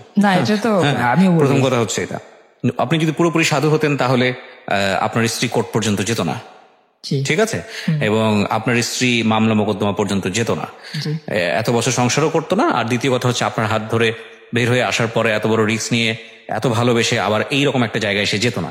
সুতরাং আপনার মধ্যে অবশ্যই সমস্যা আছে, এটা হচ্ছে একদম অ্যাজাম্পশন। এর বাইরেও পৃথিবীতে অনেক কিছু ঘটে, আপনি যেটা বলছেন আপনি তার চেয়েও ভালো মানুষ হতে পারেন, বাট আমাদের নর্মাল অ্যাজাম্পশন হচ্ছে এটা, নাম্বার 1। নাম্বার 2 যেটা, সেটা হচ্ছে যে এই ধরনের বিয়ে করার ক্ষেত্রে আপনি যে 2বার জেল খাটলেন, তাই না, এই ধরনের বিয়ে করার ক্ষেত্রে আমার মনে হয় আমাদের যারা আজকে জীবন গল্পটা শুনেছেন, লিসনার যারা আছেন, তারা একটু চিন্তা করতে পারেন যে বিয়ে ব্যাপারটা আসলে দুটো পরিবারের বন্ধন। একেবারে পরিবারকে সাইড করে দিয়ে একটা বয়স, আপনি তো মেয়েটাকে বিয়ে করার আগেই একটা বোধহয় ডিভোর্স লেটার পেয়েছেন, হ্যাঁ, কি আশ্চর্য বিষয়, যে মেয়েকে বিয়ে করার আগেই ডিভোর্স লেটার পেয়ে গেল, এবং সেই মেয়ে ঘরে আসলো এবং তাকে বিয়ে করার পরে তো জেল খাটলেন। হ্যাঁ। বিয়ে করার পরে জেল খাটলো এবং সেখানে কাবিন ছিল না। বিয়ে করার আগে জেল খাটছি। বিয়ে করার আগে জেল খাটলো, ডিভোর্স লেটার পেলো এবং সেখানে সেই বিয়েতে আবার কাবিন ছিল না। তারপরে বিয়ে করার পরে কাবিন করলো, সে কাবিনের মধ্যে 2 নাম্বারই। আবার তারপরে সেই কাবিন নিয়ে শেষ পর্যন্ত গেল হচ্ছে যৌতুকের মামলায়। এবং টোটাল সংসার কত বছরের? 6 বছর প্লাস। 6 বছর প্লাস। আপনার বাচ্চার বয়স কত? 4.5 বছর প্লাস। তো আমি যেটা বুঝি সেটা হচ্ছে যে 6 বছরের মধ্যে অনেক কিছুই ঘটেছে যেটা ভালো কিছু না। হ্যাঁ, একটা জিনিস আমার কাছে খুব ভালো লেগেছে, যেটা সত্যি হয়ে থাকলে আমি মনে করি এটা একটা ভালো কাজ আপনি করেছেন। সেটা হচ্ছে আপনি নিজে পড়াশোনা করেছেন কলেজ লাইফ পর্যন্ত, কিন্তু আপনার স্ত্রীর পড়াটা আপনি বাদ দেননি। আপনি তাকে পড়াশোনার সুযোগ দিয়েছেন। এই পয়সাটা কে দিয়েছে আমি জানি না, এটা আপনি বলেছেন আপনি দিয়েছেন। আপনার স্ত্রী যদি এখানে থাকতো না, কিন্তু আপনার স্ত্রী যদি থাকতো তাহলে হয়তো বিষয়টা আরো ভালো হতো। আমি এখানে যিনি ওনার ওয়াইফ তুলি, তাকে বলবো যে উনি এসে একপাক্ষিকভাবে কথাগুলো বলেছেন মানেই যে আমরা এটা সম্পূর্ণ সত্য মেনে নিচ্ছি, বিষয়টি এরকম না। খুব ভালো হয় যদি আপনি নিজেও আসতে চান। আপনি যদি মনে করেন যে না আমারও কিছু বলার আছে, সেই দরজা সব সময় খোলা থাকবে, আপনি যে কোনো সময় চলে আসতে পারেন। ওনার গল্পের প্রেক্ষাপটে যদি আপনার কিছু বলার থাকে আপনি আসবেন, আমরা আপনার গল্প প্রচার করব। এবং আমি আবারও বলছি যে ও যেটা বলল সেটাই যে সবাই বিশ্বাস করবে বিষয়টা এরকম না। আমি মনে করি এটা একটা দ্বিপাক্ষিক সমস্যা, পারিবারিক সমস্যা। কিন্তু যে জিনিসটা আপনাদের দুজনের জীবনেই ঘটেছে সেটা দুজনের জন্যই সত্য, সেটা হলো অপ্রাপ্ত বয়স্কে বিয়ে করা এবং অপ্রাপ্ত বয়স্ক অবস্থায় বিয়ে করার ফলে আপনাদের ভেতরে যে সমস্যাগুলো হয়েছে, 2 পরিবার কেন্দ্রিক একটা মীমাংসা করতে গিয়েও শেষ পর্যন্ত সেটা করতে পারেনি। এই সমস্যাগুলো কিন্তু আপনাদের প্রত্যেকের জীবনকেই কোনো না কোনো ভাবে দাগ ফেলেছে এবং এই দাগটা কোনোভাবেই মোছা যাবে না। এটা আপনাদের দুজনের জীবনেই সত্য। যেই ভুলটা যেন আমাদের লিসনার যারা শুনলেন তারা যেন না করেন। আমাদের এখানে যারা গল্প বলতে আসেন তাদেরকে জাজ করা, তাদের লাইফ নিয়ে মূল্যায়ন করা, তাদেরকে সুন্দর পথ দেখানো আমাদের উদ্দেশ্য না। তাদের গল্পটা শুনে যাতে করে যারা শুনছেন তারা যাতে কোনো ভুল না করেন, সেটাই হচ্ছে আমাদের মুখ্য উদ্দেশ্য। এবং সেখানে একজন মানুষও যদি সচেতন হয় তাহলে আমরা বলতে পারি যে আমাদের জীবন গল্প বলা সার্থক। কারণ আমরা বারবারই বলে এসেছি যে বিয়েটা হচ্ছে 2 পরিবারের বন্ধন এবং বিয়ের ব্যাপারে ক্রেজি হয়ে কোনো সিদ্ধান্ত নেওয়া উচিত না। কারণ সংসার কিন্তু একটা লম্বা জার্নি এবং এই জার্নিটা শুধু ইমোশন দিয়ে চলে না, এখানে অনেক যৌক্তিক হতে হয়। এবং সেই সামর্থ্য না থাকলে হুটহাট বিয়ে করে ফেললাম, একটা রূপকথা গল্পের মতো সংসার শুরু হলো, অতঃপর তাহারা সুখে শান্তিতে বসবাস করিতে লাগিল। হ্যাঁ, বাংলা সিনেমা একটা সময় আমরা দেখতাম এরকম যে নায়ক নায়িকাকে বিয়ে করার জন্য ব্যাপক রকমের তোড়জোড় চলছে পুরো সিনেমা জুড়ে, এবং তারপরে যখন বিয়ে হলো শেষে একটা লাইন উঠলো, অতঃপর তাহারা সুখে শান্তিতে বসবাস করিতে লাগিল। তা ডাহা মিথ্যা কথা।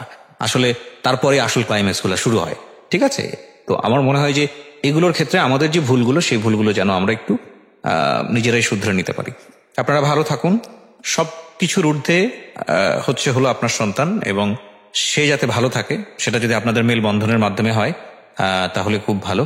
আর আপনি, আবারও বলছি যে আপনি যে কথাগুলো এখানে বলে গেলেন সেগুলো আপনার একদম নিজস্ব কথা, সেটা আমাদের কাছ থেকে কেউ যদি বিশ্বাস করে তার ব্যক্তিগত বিষয়। উনি তো আপনার স্ত্রী এখনো ডিভোর্সও দেয় নাই। না, ডিভোর্স দেয় না। আপনার স্ত্রী যদি এখানে থাকতো তাহলে সে বলতে পারতো যে কি কারণে আজকে এই অবস্থা। সুতরাং এইসব বিষয়ে দুপক্ষেরই প্রয়োজন হয়। সুতরাং আপনার স্ত্রীর জন্য বিষয়টা ওপেন থাকলো। প্রিয় শ্রোতা, এই হচ্ছে জীবন গল্প আজকের মতো।